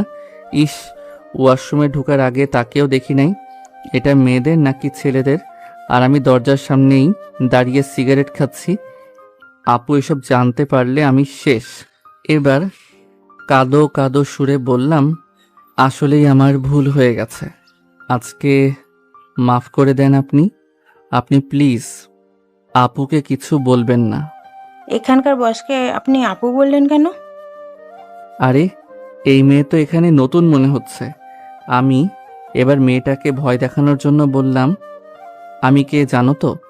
আমার একটা কথার কারণে তোমার চাকরি চলে যেতে পারে, সো বুঝে শুনে কাজ করবে। ছেলেদের ওয়াশরুমে গেলে ওরা কাউকে না কাউকে বলে দিত। আমি জানি মেয়েরা খুব ভালো হয়, আপনি কাউকে বলবেন না, আমি এটা জানি। আপনার মনটা খুব ভালো, আপনি সাবধান, কাউকে কিছু বলবেন না। সামনের মাসে আমার প্রমোশন পাক্কা। ঠিক আছে আমি গেলাম। মেয়েটাকে সাইড কাটিয়ে বের হয়ে গেলাম। আমি আমার চেয়ারে বসে দম ছেড়ে বললাম, যাক বাবা, বাঁচা গেলাম, নইলে মেয়েটা আমার 12টা বাজিয়ে দিত। ইস, কি এক বিপদে পড়েছিলাম। মেয়েদের ওয়াশরুমে ঢুকে গেলাম। আপু এই কথাটা জানতে পারলে আমার অবস্থা শেষ। আমি সব চিন্তা ভাবনা বাদ দিয়ে মাথা নিচু করে কাজ করছি। কিছুক্ষণ পর আপু এসে বলল, কিরে লাদেন, কাজ শেষ হয়েছে? আমি মাথা তুলে আপুর দিকে তাকিয়ে বললাম, এই তো আপু, প্রায় শেষ। তবে আপুর পিছনে ওয়াশরুমের সেই মেয়েটাকে দেখে চমকে গেলাম। মনে মনে বললাম, তাহলে আজকে আমি শেষ। ও মনে হয় আপুকে সব বলে দিয়েছে। আপু ধীরে ধীরে হেঁটে আমার কাছে এসে বলল, তুই একটু দাঁড়াতো। আমি আপুর কথা শুনে দাঁড়িয়ে গেলাম। আপু আমার পকেটে হাত দিয়ে সিগারেটের প্যাকেট বের করে নিল। ভয়ে আমার কলিজার পানি শুকিয়ে গেল। সিগারেটের প্যাকেট নিয়েই আপু চোখ বড় করে আমার গালে ঠাস ঠাস করে 2টা চড় দিয়ে বলল, এসব কবে থেকে খাস?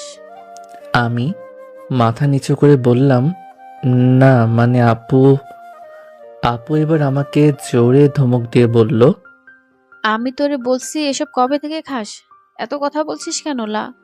আমি আপুর কথার জবাব না দিয়ে চুপচাপ দাঁড়িয়ে আছি। আপু আমাকে আবার বলল, তোর সাহস দিন দিন বাড়ছে না? আজকাল মেয়েদের ওয়াশরুমে গিয়ে সিগারেট খাস, আর তুই এই মেয়েকে কি বলছিস? তুই চিনিস ওকে? ও হলো আমার নতুন পিএস, আর তুই কিনা তাকে বলছিস প্রমোশন দেবে? মনে মনে বললাম, মেয়েটা দেখতে শুনতে কত সুন্দর, অথচ তার ব্যবহার কুত্তার মতো। ভাবছিলাম আপুকে কিছু বলবে না, কিন্তু শেষ পর্যন্ত বলেই দিল। মনটাই যেন খারাপ হয়ে গেল।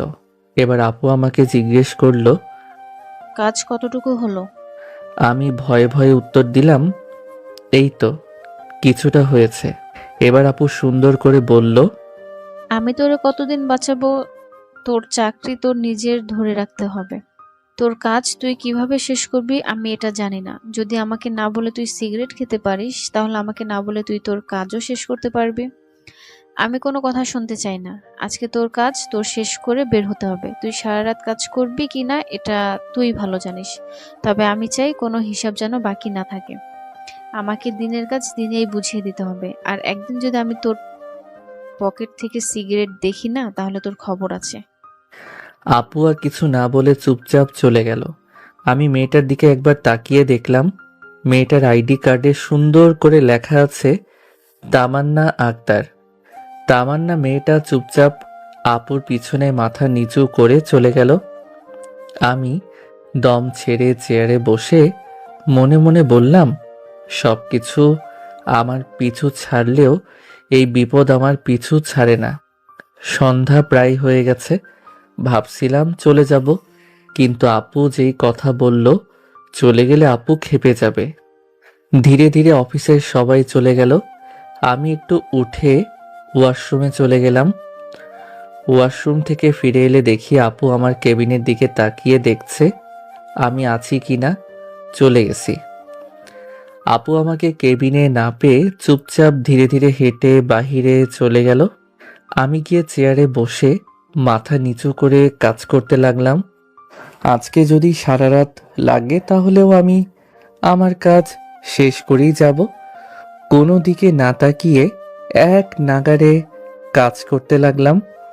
হঠাৎ ফোনের শব্দে কাজ ছেড়ে ফোনটা রিসিভ করলাম। ওপাশ থেকে সুমন বলল, কিরে বলছিলি তো আজ রাতে আসার জন্য, আসবো নাকি?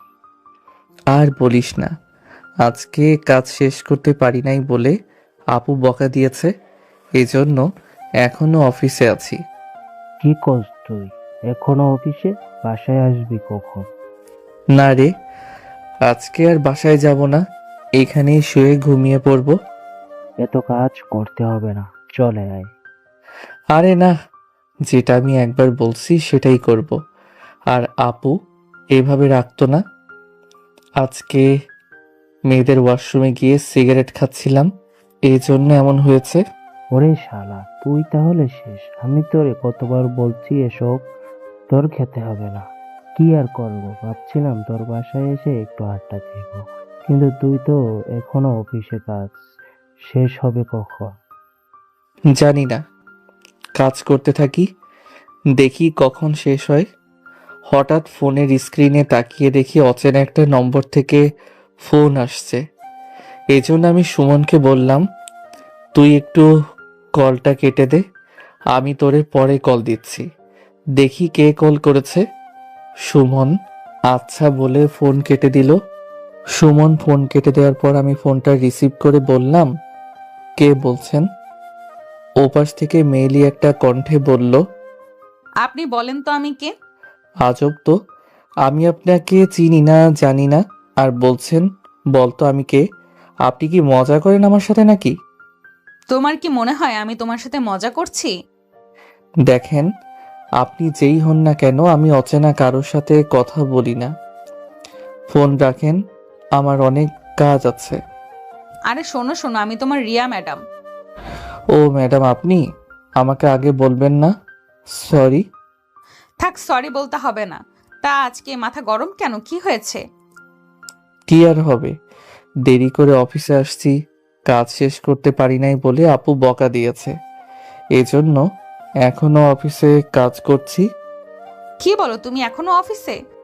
কি আর করব, নিজের কাজ নিজেকেই শেষ করতে হবে, এজন্য বসে বসে কাজ করছি। সরি সরি, আমার কারণে তোমার আজকে। আরে না ম্যাডাম, সরি বলতে হবে না আপনাকে। আর আজকে আপুর একটু রাগ ছিল, এজন্য বকা দিয়েছে, এই আর কি, কিছু না। ও আচ্ছা। হঠাৎ আমাকে ফোন দিলেন যে ম্যাডাম? আর আপনি এখন ঠিক আছেন তো? এখন একটু মোটামুটি ভালো লাগছে। হাঁটতে পারেন এখন? সমস্যা নেই। আল্লাহ দেন। শোনো, তোমাকে যেই কারণে ফোন করা, জানি তুমি খুব বিজি। তোমাকে এগুলো বললে তুমি খুব মন খারাপ করবে, না বলাই ভালো। থাক, ফোন যেহেতু করেই ফেলছেন, তাহলেই বলেই দিন ম্যাডাম, কি হয়েছে? অনেকদিন হলো ফুচকা খাওয়া হয় না। এখন তো রাত বেশি হয় নাই, তাই ভাবছিলাম তুমি যদি বাজারের কাছে বা। ফুচকা খেতে চাইছিলেন নাকি? তুমি তো জানো এই শহরে আসার পর থেকে আমি কারোর সাথে এত কথা বলি না। এই শহরের মানুষগুলো খুব বিজি থাকে, সবাই নিজ নিজ মতোই চলে। তাই কোনো উপায় না পেয়ে তোমাকে কল দিলাম। আমি একমাত্র তোমার সাথেই একটু কথা বলি। খাবার খাইছেন ম্যাডাম? না, আজকে আর কিছু খাই নাই, ভালো লাগছে না। ও, আন্টি আসছে বাসায়? আসছে। ঠিক আছে, আপনি জানালা খোলা রাখবেন, আমি আসছি। আরে না না, আসতে হবে না, এমনি তুমি এখনো অফিসে। কিছু হবে না ম্যাডাম। আচ্ছা, ফোন রাখি, আপনি জানালা খোলা রাখবেন। ভেতর দিয়ে আসো তাহলে। মার খাওয়ার ইচ্ছে নাই ম্যাডাম আমার। এই কথা বলে ফোনটা কেটে দিলাম। অফিস থেকে দারোয়ানকে বলে বের হলাম। একটা ফুচকার দোকানে গিয়ে কতগুলো ফুচকা কিনে নিলাম। তবে অফিস থেকে বের হওয়ার সময় দেখালাম আমার বাইকটা কে জানি ঢেকে রাখছে। হয়তো আপু মনে করছে ও আমাকে বকা দেওয়ার কারণে আমি বাইক রেখে চলে গেছি। আমি এসব চিন্তা করে ধীরে ধীরে সামনে হেঁটে যাচ্ছি। আমি আনমনে রাস্তা দিয়ে হাঁটতে লাগলাম। রিয়া ম্যাডামের বাসার সামনে এসে দেখি একটা জানালা দিয়ে ভিতর থেকে আলো আসছে। তার মানে এই জানালাটা খোলাই আছে। ওই তো, এখানে একটা মই আছে। তাহলে কি রিয়া ম্যাডাম আগে থেকেই সব কিছু রেডি করে রেখেছে আমি আসবো বলে? কি জানি, আমার এসব জেনে কি লাভ? আমাকে আমার কাজ করে তাড়াতাড়ি অফিসে যেতে হবে। সকলের ভিতরে সব কাজ রেডি করে রাখতে হবে। আমি মই দিয়ে আস্তে আস্তে উপরে চলে গেলাম। জানালার কাছে গিয়ে দেখি রিয়া ম্যাডাম বিছানায় শুয়ে আছে। হয়তো তিনি ঘুমিয়ে গেছে। আমি জানালার কাছে দাঁড়িয়ে দেখি রিয়া ম্যাডামের মুখটা একদম শুকিয়ে গেছে। ভিতরে কি যাব? না না, ভিতরে গেলে রিয়া ম্যাডাম কি বলে আবার। তবে আমি আজকে রিয়া ম্যাডামের উপর নজর দিলাম। এতদিন এভাবে কখনো দেখি নাই। আজকে যতটা কাছ থেকে দেখছি, কি মায়াবী চেহারা, দেখেই যেন মনের স্বাদ মিটে গেল। ধুর, আমি কি সব উল্টাপাল্টা চিন্তা করছি। উনি তো আমার ম্যাডাম হন। আচ্ছা, ওনাকে কি আমি ডাক দিব? না না, উনি ঘুমিয়ে আছেন, ডাক দিলে ওনার ঘুম ভেঙে যাবে। আরে না, ডাক তো দিতেই হবে। উনি হয়তো কিছু খায় নাই। আমি আস্তে করে ডাক দিলাম, ম্যাডাম, কিন্তু ওনার কোনো খবর নাই। আবার ডাক দিলাম, রিয়া ম্যাডাম। এবার উনি চোখ খুলে আমার দিকে তাকালো। আমি একটা হাসি দিয়ে বললাম, ম্যাডাম, আপনি ঘুমিয়ে গেছিলেন? রিয়া ম্যাডাম শরীরের কাপড় ঠিক করে বলল, এই তো শুয়েছিলাম, চোখটা একটু লেগে গেছে। তুমি এখানে দাঁড়িয়ে আছো কেন, ভেতরে আসো। ম্যাডাম, সব কিছু করতে পারবো, কিন্তু ভিতরে আসতে পারবো না। রিয়া ম্যাডাম আমার কাছে এসে আমার হাত থেকে ফুচকাগুলো নিয়ে বলল, তুমি কিছু খেয়েছো?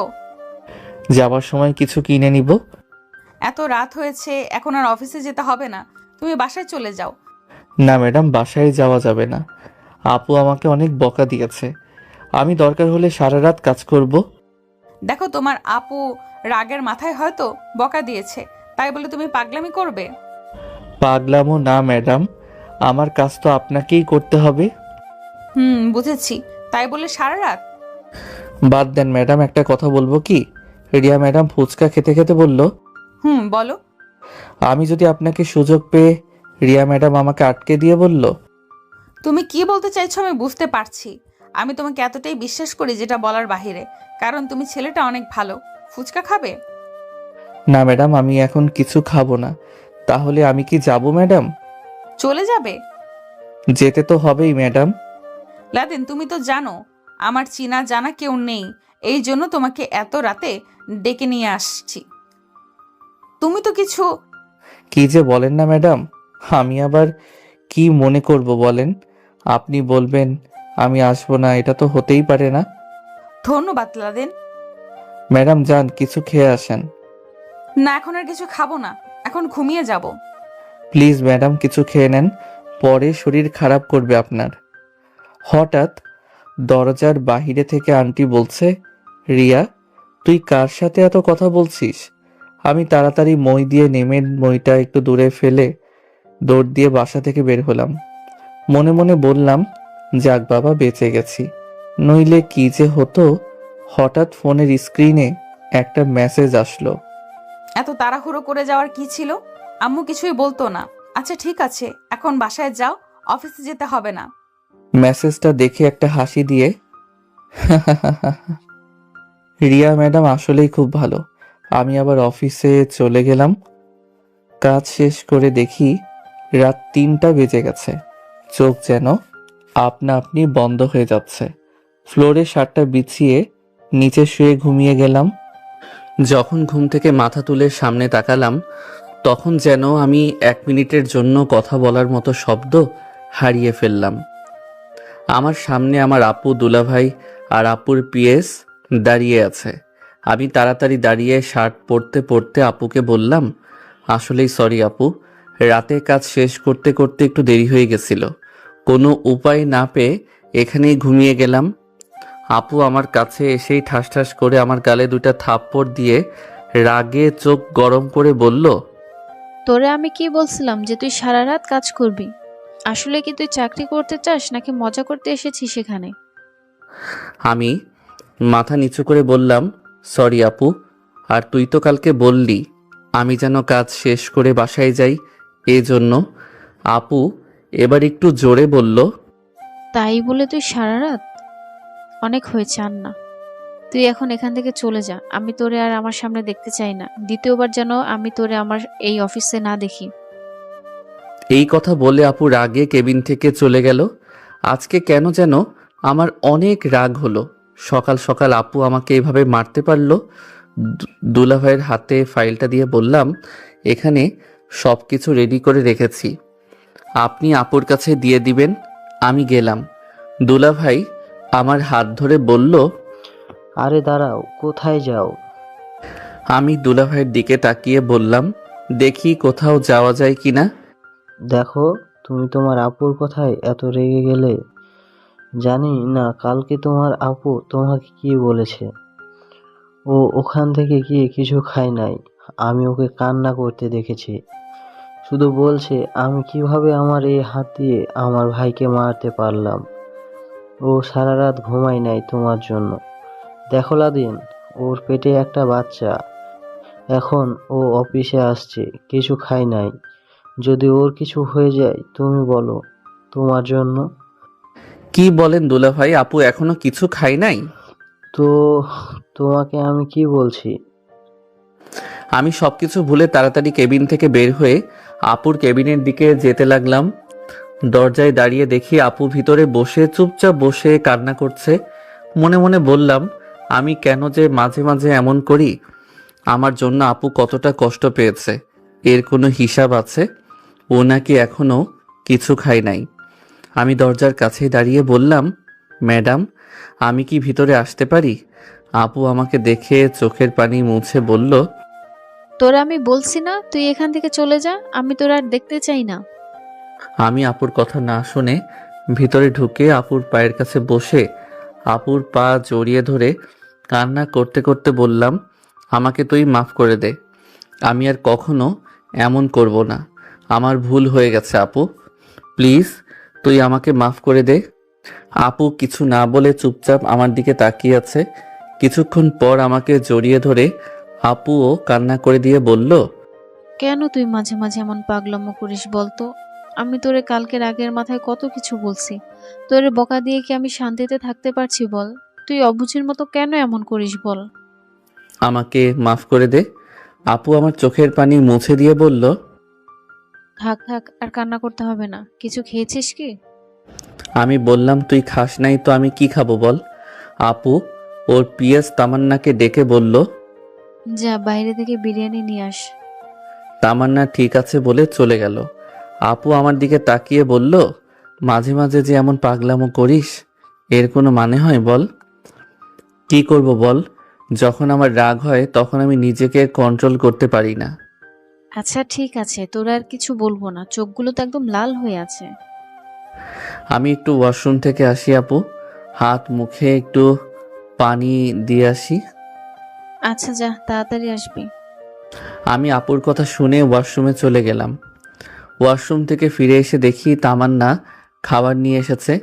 তামান্না একবার চোখ ঘুরিয়ে আমার দিকে তাকিয়ে আবার বাহিরে চলে গেল। আপু আমাকে ওর চেয়ারে বসিয়ে আমাকে খাইয়ে দিতে লাগলো, আর ও মাঝে মাঝে খাচ্ছে। খেতে খেতে আপুকে বললাম, আপু আজকে বাসায় চলে যাব কি? আপু বলল, তোর মন যাচাই তাই কর, আমি আর ভুলেও তোরে কিছু বলবো না। এভাবে বলিস না আপু, আমি বলছি তো আমার আর কখনো ভুল হবে না। আচ্ছা বাবা ঠিক আছে। আচ্ছা লাদেন, তোর একটা কথা বলার ছিল। আপু বল, এর জন্য কি অনুমতি নিতে হবে? আমি বলতে চাইছি, তুই বিয়ে করবি না? এত আগে বিয়ে করব? তাছাড়া আপু ভালো মেয়ে ছাড়া বিয়ে করা যাবে না। তোর পছন্দের কোনো মেয়ে আছে লাদেন? আরে না আপু, আমি আবার কাকে পছন্দ করব? তুই যেই মেয়েকে পছন্দ করবি আমি তাকেই বিয়ে করব। আপু খেতে খেতে একটা হাসি দিয়ে বলল, আচ্ছা ঠিক আছে, তবে তোর জন্য একটা সারপ্রাইজ আছে। এখন আমি এমন একটা মেয়ে খুঁজেছি যার কোনো পরিবার নেই, আর মেয়েটাও অনেক ভালো, তোর অনেক ভালোবাসবে। মেয়েটা থাকে কোথায় আপু?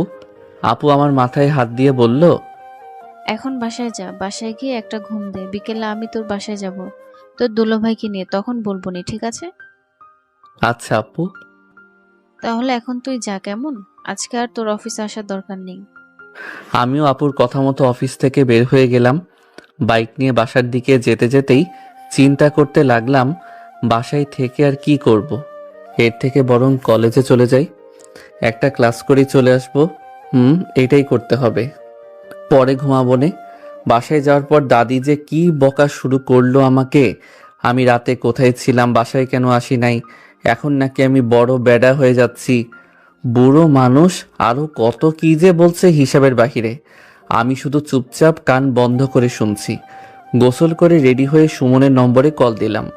সুমন ফোন রিসিভ করে বলল, কিরে, তুই কি মাঝে মাঝে হারিয়ে যাস? তোর কোনো খোঁজ খবর নাই। রাতে বলছিলি কল দিবি, কিন্তু পরে তোরে কোনো খোঁজই নেই। ধুর বেটা, একটু বিজি ছিলাম। রুহি কোথায়? ও কলেজে যাবে না? না রে লাদেন, আজ আরও কলেজে যাব না। ওর মাথাটা একটু ব্যথা করছে। আচ্ছা তাহলে ঠিক আছে, তোর সাথে আমি পরে কথা বলছি। এখন আমাকে কলেজে যেতে হবে। দিন দিন তুই দেখি অনেক বিজি হয়ে যাচ্ছিস। ভালো ভালো, খুব ভালো। ধুর, তোর উল্টাপাল্টা কথা আর গেল না। আমি ফোন কেটে কলেজের উদ্দেশ্যে বের হলাম। মনে মনে বললাম, আজকে তাহলে কি আমাকে একাই যেতে হবে? হয়তো। বাইক নিয়ে কিছুটা সামনে গিয়ে দেখি বন্যা রাস্তা দিয়ে হেঁটে কলেজে যাচ্ছে। আমি বন্যার সামনে বাইক থামিয়ে বললাম, কি ম্যাডাম, আজকে একা একা কলেজে যাওয়া হচ্ছে যে? আপনার বান্ধবী কোথায়? বন্যা মুখ বাঁকিয়ে বলল, আসছে বান্ধবীর খবর নিতে। আপনার বোন, আপনি ভালো জানেন না ও কোথায়? আচ্ছা বন্যা, তুমি কথায় কথায় এভাবে মুখ বাঁকাও কেন, আমাকে এটা বলো। আমার মুখ আমি বাঁকাবো? আপনার কোনো সমস্যা? না, আমার আবার কিসের সমস্যা হবে? এখন এত কথা না বলে উঠে পড়ো। না না বাবা, আজকে আর আপনার পিছনে উঠবো না। আজকে আবার রুহি আসে নাই, একা একাই যাব। কেন যাবে না? আমি কি তোমার... এই মিয়া, এত উল্টাপাল্টা চিন্তা করেন কেন? ধুর, তাহলে বরং থাকো তুমি, আমি গেলাম। আরে আরে দাঁড়ান, যাবো তো আমি। না না, তোমার যাওয়ার আর কোনো দরকার নেই। তোমার তো স্বামী আছে, ওকে বলো এখানে আসবে নে। বন্যা আমার পিছনে উঠে বলল, এত কথা বলেন কেন? চলেন তো। তোমাকে আজকে রাস্তার মাঝে ফেলে দিব, মনে রেখো। দেখবো নে আপনার কেমন সাহস আছে। সাহসের দেখছো কি তুমি? ফেলে দিব। আমাকে ভয় দেখাবেন না, আমি জানি আপনার কেমন সাহস আছে। আমি আর বন্যাকে কিছু না বলে কলেজের মাঠের ভিতরে নিয়ে গেলাম। বন্যাকে নামিয়ে বাইকটা সাইড করে আমি বন্যার সামনে চলে গেলাম। বন্যা আমার দিকে তাকিয়ে বলল, এই, আপনি কি গাঁজা টাজা খান নাকি? চোখগুলো কেমন যেন লাল হয়ে আছে। ধুর, কিসব উল্টাপাল্টা কথা বলছো তুমি? আমি আবার গাঁজা খাবো কেন? তাহলে আপনার চোখগুলো এমন কেন হয়ে আছে? আর বলো না, অফিসে গিয়ে সিগারেট খেয়েছিল, আপু দেখে ফেলছিল। এজন্য আমাকে রেগে বলছে, একা একা সিগারেট খেতে পারিস তো একা একা তুই তোর সব কাজ শেষ করে অফিস থেকে যাবি। তুই তো জানো আমার রাগ কেমন, এজন্য সারা রাত কাজ করছি। ও কি বলেন? তাই বলে সারা রাত কাজ করা লাগবে? এছাড়া কি করব বলো? সকালে কিছু খেয়ে আসছেন তো? আপু বিরিয়ানি এনেছিল। এখন তাড়াতাড়ি ক্লাসে চলো, দেরি হয়ে যাচ্ছে। ইংরেজি ক্লাস করতে মন চাচ্ছে না, চলেন ক্যান্টিনে গিয়ে বসি। আমি বন্যার হাত ধরে বললাম, এটা একটা গুরুত্বপূর্ণ ক্লাস, এটা মিস করা যাবে না। বন্যা আমার হাত ছাড়িয়ে বলল, আরে যাবো তো। আপনি আমার হাত ধরলে মানুষ কি মনে করবে? সবাই বলবে আমি আপনার গার্লফ্রেন্ড। আমার কিন্তু আবার জামাই আছে। ইস, তোমার মতো মেয়েকে আমার গার্লফ্রেন্ড বানানোর কোনো ইচ্ছা নাই। চলো তো ক্লাসে, শুধু উল্টাপাল্টা কথা বলো। আমি আর বন্যা ক্লাসে গিয়ে বসলাম। তার কিছু সময় পর ম্যাডাম ক্লাসে আসলো। আমি চোখ তুলে রিয়া ম্যাডামের দিকে তাকিয়ে অবাক হয়ে গেলাম। আজকে রিয়া ম্যাডাম একটু সেজে এসেছে, তবে ওনাকে শাড়িতে এতটা সুন্দর লাগছে যেটা বলার বাহিরে। হঠাৎ একটা বিষয় দেখে যেন আমার একটু রাগ হলো। সেটা হলো, রিয়া ম্যাডাম আজকে তার চুল বাঁধে নাই, চুল ছেড়ে কলেজে আসছে। এটা দেখে কেমন যেন আমার একটু রাগ হলো। বুঝলাম না হঠাৎ করে কেন আমার এমন লাগলো। রিয়া ম্যাডাম আমার দিকে তাকিয়ে একটা হাসি দিল। বন্যা আমাকে আস্তে করে বলল, এই ছেলে, আগে চশমা পরো, তোমার চোখগুলো লাল হয়ে আছে। আমি বন্যার কথা শুনে বললাম, তোর তো ভালো বুদ্ধি আছে বলতে হবে। বন্যার কথা মতো আমি চশমা পরে নিলাম। আর অপরদিকে রিয়া ম্যাডাম ক্লাস করতে লাগলো। রিয়া ম্যাডাম একটা বই নিয়ে কোনো একটা টপিক বোঝাতে বোঝাতে পিছনে চলে আসলো, একদম আমার বেঞ্চের সামনে। আমি আস্তে করে রিয়া ম্যাডামকে শুনিয়ে বন্যাকে বলতে লাগলাম, কিরে বন্যা, এটা আবার তোর কি স্টাইল? তুই এখানকার ছাত্র হয়েছিস বলে তুই খোলা চলে কলেজে চলে আসবি? তোর কি একটু লজ্জা করে নাই? দেখ তো, তোর দিকে কত ছেলে তাকিয়ে আছে। যদি লজ্জা বলে কিছু থাকে তাহলে তুই তোর চুল বেঁধে ফেল। বন্যা আমার দিকে তাকিয়ে বলল, কিরে, তোর কি মাথা খারাপ হয়ে গেছে? কি বলছিস সেই সব? আমি বন্যাকে কিছু না বলে ম্যাডামের দিকে তাকিয়ে আছি। রিয়া ম্যাডাম চুপটি করে মাথার চুল বেঁধে নিল। এটা দেখে আমি একটু খুশি হয়ে একটা হাসি দিলাম। বন্যা আমাকে চিমটি দিয়ে বলল, ও, এই ব্যাপার? তুই আমাকে উদ্দেশ্য করে রিয়া ম্যাডামকে এসব কথাগুলো বলি? কি ব্যাপার লাদেন, কাহিনী কি বলো তো? ধুর, এখানে কোনো কাহিনী নাই, তুই একটু চুপ করে বসে থাকতে পারিস না? রিয়া ম্যাডাম এবার আমার দিকে তাকালো। আমি হাত দিয়ে ইশারা করে দেখিয়ে বললাম, এখন খুব ভালো লাগছে ম্যাডাম। রিয়া ম্যাডাম আবার আরেকটা মুচকি হাসি দিয়ে ক্লাস করাতে লাগলো। বন্যা তো আমার দিকে তাকিয়ে আছে, ও শুধু বলছে, কেমনে কি লাদেন, তুই ম্যাডামের এত কাছে কিভাবে গেলি? বন্যা মেজাজ গরম করবি না, আর এখানে কোনো কাহিনী নাই। রিয়া ম্যাডামকে আমি একটা অ্যাক্সিডেন্ট থেকে বাঁচিয়েছিলাম, এজন্য তিনি হয়তো আমার সাথে একটু কথা বলেন। একটু না, আমাকে তোর শিখাতে হবে না, আমি বুঝি, সব বুঝি। দেখ বন্যা, তুই উল্টাপাল্টা চিন্তা বাদ দিবি। আজকে তুই ক্লাস থেকে বের হ আগে। কি করবি পরে তুই? তোরে মাথায় নিয়ে নাচবো, আগে বের হ তো, হ। ক্লাস শেষ করে বের হতে বন্যা আমাকে বলল, ওই ম্যাডাম তোর সাথে এভাবে কথা বলে কেন? আমাকে বল, ম্যাডাম তোর কি হয়? দেখ বন্যা, আমি তোরে কতবার বলবো বল, ম্যাডাম আমার কিছু হয় না। আচ্ছা তোরে একটা উদাহরণ দেখাই। আজকে যদি আমি তোরে মরার হাত থেকে বাঁচাই তাহলে তুই আমার সাথে কথা বলবি না বল? তেমনি করে রিয়া ম্যাডাম এমন একটা অবস্থায় পড়ছিল, আমি ওনাকে বাঁচিয়েছি। তোদের বিষয় তোদের মাঝেই থাক, আমি কিছু আর শুনতে চাই না। আচ্ছা তুই এখানে একটু দাঁড়া, আমি যাব আর আসব। কোথায় যাবি? আরে তোরে আমি বলছি না তুই এখানে একটু দাঁড়া। আচ্ছা ঠিক আছে, তাড়াতাড়ি আসবি। আমি বন্যাকে রেখে অফিস রুমের সামনে যেতে লাগলাম। এই তো রিয়া ম্যাডাম বের হচ্ছে অফিস রুম থেকে, হয়তো তিনি অন্য কোনো ক্লাসে যাবেন। আমি রিয়া ম্যাডামের সামনে গিয়ে বললাম, ম্যাডাম চলে যাব নাকি আপনার জন্য অপেক্ষা করব? রিয়া ম্যাডাম আমার দিকে তাকিয়ে বলল, না, অপেক্ষা করতে হবে না, বরং তুমি চলে যাও। আমার জন্য তোমার কাজের ক্ষতি হয়, পরে রাতে তোমাকে কাজ করতে হয়।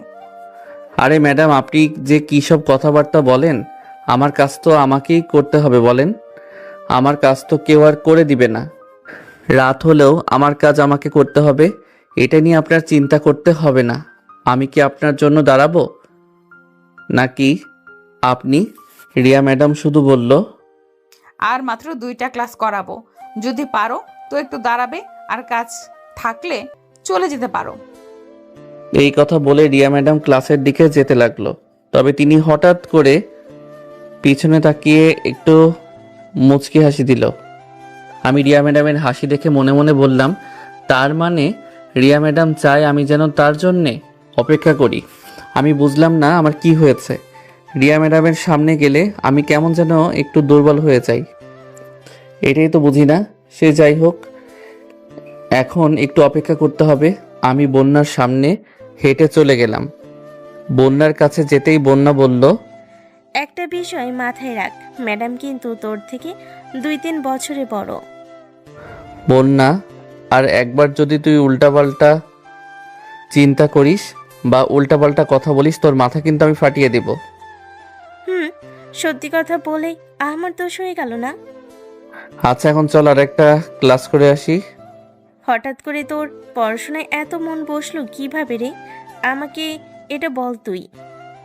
দেখ এই বয়সে আবার পড়তে এসেছি, এখন যদি ভালো একটা রেজাল্ট করতে না পারি তাহলে সব শেষ। তুই এই বছর ফেল করবি, পরে হিসাব মিলিয়ে নিস। আমি ফেল করলে করব, যেটা কপালে আছে সেটাই হবে। এখন ক্লাসে চল। আবার একটা ক্লাস শেষ করে বের হলাম। ক্লাস শেষ করে বের হতেই বন্যা বলল, এখন আর ক্লাস করব না, বাসায় চলে যাব। তুই চলে যাবি বাসায়? কেন, তুই যাবি না? না, আমি আরো কিছুক্ষণ পর বাসায় যাব। কাহিনী কি বলতো? কোনো কাহিনী নাই, তুই বাসায় যা। তোর হঠাৎ করে কি হয়েছে বল? তুই একা একা এখানে কি করবি? আমি কি করব এটা জেনে তো লাভ আছে বল? আচ্ছা ঠিক আছে, তাহলে থাক তুই, তবে সাবধানে, কারোর সাথে কোনো ঝামেলা করবি না। এই কথা বলে বন্যা চলে গেল। বন্যা চলে যাওয়ার পর আমি একা একা দাঁড়িয়ে আছি। এখন শুধু রিয়া ম্যাডাম আসলেই হলো, আর কিছুক্ষণ হয়তো এখানে দাঁড়িয়ে থাকতে হবে। আমি ফোনটা নিয়ে আবার গেম খেলতে লাগলাম। কিছুক্ষণ পর দেখি আমার পুরাতন শালি কিছু ছেলে পেলে নিয়ে আমার কাছে আসছে। মনে মনে বললাম, এই মেয়ে এখন আবার আমার কাছে আসছে। আমি তো কোনো ধরনের ঝামেলা করতে চাই না, কিন্তু ওরা তো এসেই আমাকে বিপদে ফেলে দিবে। যেই আমার পুরাতন শালি আমার কাছে এসে দাঁড়ালো, তখন পিছন থেকে রিয়া ম্যাডাম এসে আমার শালিকে উদ্দেশ্য করে বলল, এই মেয়ে, তোমার লজ্জা করে না? যে ছেলে তোমাকে পছন্দ করে না তুমি বারবার তার পেছনে কেন ঘুরোস? দেশে কি ছেলের অভাব আছে? আর তুমি কি এই ছেলেগুলোকে নিয়ে এসেছো ওকে মেরে জোর করে ওর মুখ থেকে ভালোবাসি শব্দটা শুনবে, নাকি ওকে ধরে নিয়ে গিয়ে বিয়ে করবে?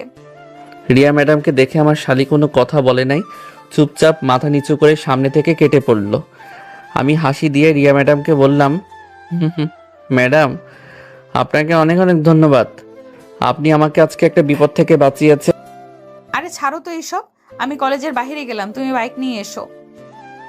এই কথা বলে রিয়া ম্যাডাম সামনের দিকে হাঁটতে লাগলো।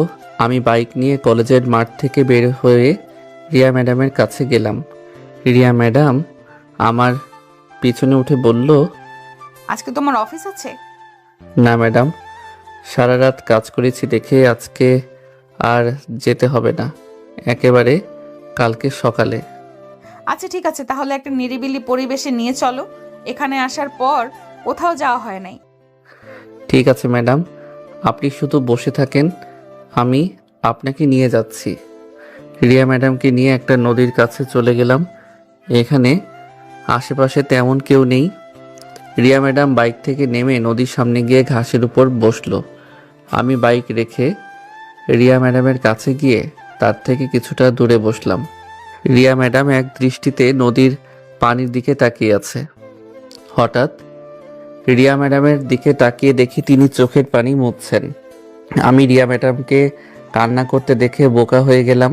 শুধু বললাম, ম্যাডাম আপনি কান্না করছেন, আপনাকে কি কেউ কিছু বলছে? রিয়া ম্যাডাম মন খারাপ করে বলল, আমার জীবনটাই এমন লাদেন, তুমি বুঝবে না। নদীর পানিতে একদিন গোসল করার খুব ইচ্ছা আছে। আমার যদি সেই সুযোগ থাকতো তাহলে আমি আপনাকে নিয়ে আসতাম। থাক, বাদ দাও। তারপর বলো, তোমার কি খবর? আমার আবার কিসের খবর ম্যাডাম, তবে আপনাকে একটা কথা বলার ছিল। বলো। না মানে আজকাল দেশের অবস্থা বেশি একটা ভালো না। কেউ যদি আমাকে আপনার সাথে দেখে ফেলে তাহলে বলবে একজন শিক্ষক আর একজন ছাত্র। আরে তোমার সমাজের কথা বাদ দাও তো, কে কি বলবে এটা দেখে লাভ আছে? বড় কথা হলো আমরা ঠিক থাকলেই হবে। জি ম্যাডাম। ম্যাডাম কিছু মনে না করলে একটা কথা জিজ্ঞেস করব? বলো। আপনার বয়ফ্রেন্ড বা হাজবেন্ড আছে নাকি আন্টি আপনার বিয়ের বিষয়ে? এসব জেনে তোমার লাভ আছে? ম্যাডাম আমি আপনার ছাত্র, আমি জানি এসব আমার বলা উচিত হয় নাই, কিন্তু আপনার বয়স ম্যাম দিন দিন বেড়ে চলছে, এই জন্য বললাম আর কি। রিয়া ম্যাডাম এবার একটা মুচকি হাসি দিয়ে বলল, কেন, আমি বুঝি বুড়ি হয়ে যাচ্ছি? আরে কি যে বলেন না আপনি ম্যাডাম, আপনি এতটা সুন্দর যে আপনার পাশে 2-3 জন মেয়ে দাঁড়ালে ওরা কিছুই না আপনার কাছে। থাকার মিথ্যা কথা বলতে হবে না, বাদ দাও। তবে একটা কথা জেনে রাখো, আমি আমার সাথে কাউকে জড়িয়ে ওর জীবন নষ্ট করতে পারি না, এর জন্য হয়তো আজও আমি একা। মনে মনে বললাম, তার মানে রিয়া ম্যাডাম একটু কষ্টের ভিতরে আছে। কেন যেন আমার এসব জানতে খুব ইচ্ছে করছে। আমি জানি রিয়া ম্যাডাম আমাকে কিছু বলবে না, আমাকে আন্টির কাছে থেকে সবকিছু জানতে হবে। রিয়া ম্যাডাম আমাকে বলল, তা তোমার জন্য কি বউ দেখতে হবে? আরে না ম্যাডাম, কি যে বলেন, এত আগে বিয়ে করব না, দেরি আছে। আচ্ছা এখন চলো, দেরি করা যাবে না, এমনি অনেকটাই সময় চলে গেছে। চলেন ম্যাডাম। রিয়া ম্যাডাম আমার পিছনে উঠে বলল, একটা ফুচকার দোকানের সামনে গিয়ে দাঁড়াবে। আমি আচ্ছা বলে বাইক চালাতে লাগলাম। হঠাৎ করে বললাম, ম্যাম একটু আস্তে ধরেন, আমার কেন যেন লাগছে। রিয়া ম্যাডাম আমার কথা শুনে তার হাত পিছনে ধরে আমাকে ছেড়ে দিল।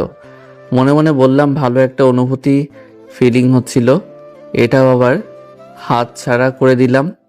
আমি কি সত্যি ব্যাককল ট্যাককল? আমি আবার বললাম, ম্যাডাম ছাড়তে বলছি দেখে আপনি আমাকে ছেড়ে দিবেন, আমি কিন্তু পরে অ্যাক্সিডেন্ট করলে আমাকে বকা দিবেন না। রিয়া ম্যাডাম আমাকে আবার ধরে হাসতে হাসতে বলল, তুমি সত্যি অনেক বোকা। বলেন বলেন, সমস্যা নেই ম্যাডাম। আমি রিয়া ম্যাডামকে নিয়ে একটা ফুচকার দোকানের সামনে নামিয়ে বললাম, আপনি বাইকের উপরে বসে থাকেন ম্যাডাম, নিচে নামার দরকার নেই, আমি আপনার জন্য ফুচকা নিয়ে আসছি। আচ্ছা ঠিক আছে। আমি বাইক থেকে নেমে রিয়া ম্যাডামের জন্য ফুচকা নিয়ে ওনার হাতে দিলাম। রিয়া ম্যাডাম আমার দিকে তাকিয়ে বলল, এখানে অনেকে দাঁড়িয়ে আছে, তুমি আমাকে এখন ম্যাডাম বলবে না। তাহলে কি আপু বলবো? সে বলতে পারো। আমি এটা বলতে পারবো না। আচ্ছা ঠিক আছে, ম্যাডাম বলবে, কিন্তু কেউ যেন না শুনে। আপনাকে বলতে হবে না, আমি বুঝেছি তো।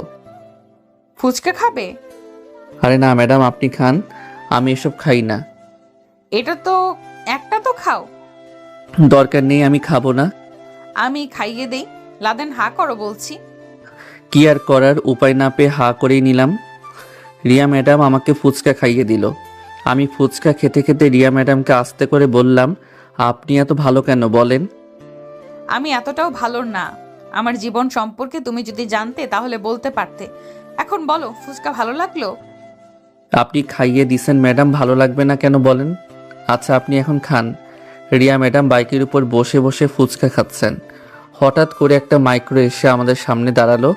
মাইক্রোটা আমার পা থেকে এক হাত দূরে দাঁড়ালো। এখানে এত জায়গা থাকার পরেও আমাদের সামনে মাইক্রো থামালো, এই জন্য একটু রাগ হলো। আমি মাইক্রোর কাছে টোকা দিয়ে বললাম, কি ভাই আপনার সমস্যা কি? এত জায়গা থাকতে এখানে এসেই মাইক্রো রাখা লাগবে, তাও আবার আমাদের সামনে। মাইক্রোর কাজ খুলতে আমি তো বোকা হয়ে গেলাম। ভিতরে দুলাভাই আর আপু বসে আছে। মনে মনে বললাম, আজকে আমি শেষ। আপু এসব যদি জানতে পারে না, আমাকে কেটে টুকরো টুকরো করে ফেলবে। আমি চুপচাপ মাইক্রোর সামনে থেকে সরে ম্যাডামের পাশে গিয়ে দাঁড়ালাম। আপু গাড়ি থেকে নেমে রিয়া ম্যাডামকে উদ্দেশ্য করে বলল, এই মেয়ে, তোমার নাম কি? আর এই ছেলে তোমার সাথে কি করে? রিয়া ম্যাডাম ফুচকাগুলো আমার হাতে দিয়ে বাইরে থেকে নেমে বলল, আপনি কে আমাদের এসব বলার? এক তো আমাদের সামনে গাড়ি রাখছেন, আবার কি সব কথা বলছেন আপনি?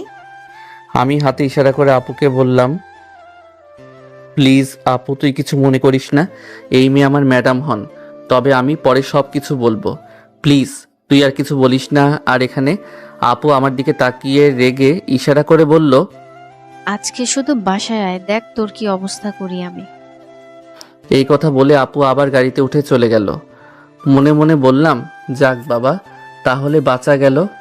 রিয়া ম্যাডাম আমার হাত থেকে ফুচকাগুলো নিয়ে বলল, তুমি এত ভয় পাও কেন বলো তো? ভয় তো তোমার কপাল থেকে ঘাম ঝরে পড়ছে। না মানে ম্যাডাম। এত ভয় পেলে হয় বলো? এখন যাও, বিল দিয়ে এসো। মনে মনে বললাম, এত বড় চাকরি করে আবার বিল দিতে বলে আমাকে। তারপর বিল দিয়ে রিয়া ম্যাডামকে ওনার বাসার সামনে নামিয়ে দিয়ে বললাম, আমি তাহলে যাই ম্যাডাম। রিয়া ম্যাডাম আমার পকেট থেকে মানি বের করে ওখানে কিছু টাকা দিয়ে মানি ব্যাগ আবার পকেটে ঢুকিয়ে বলল, আচ্ছা ঠিক আছে, তুমি চলে যাও। ম্যাডাম এটা করা কি ঠিক হলো?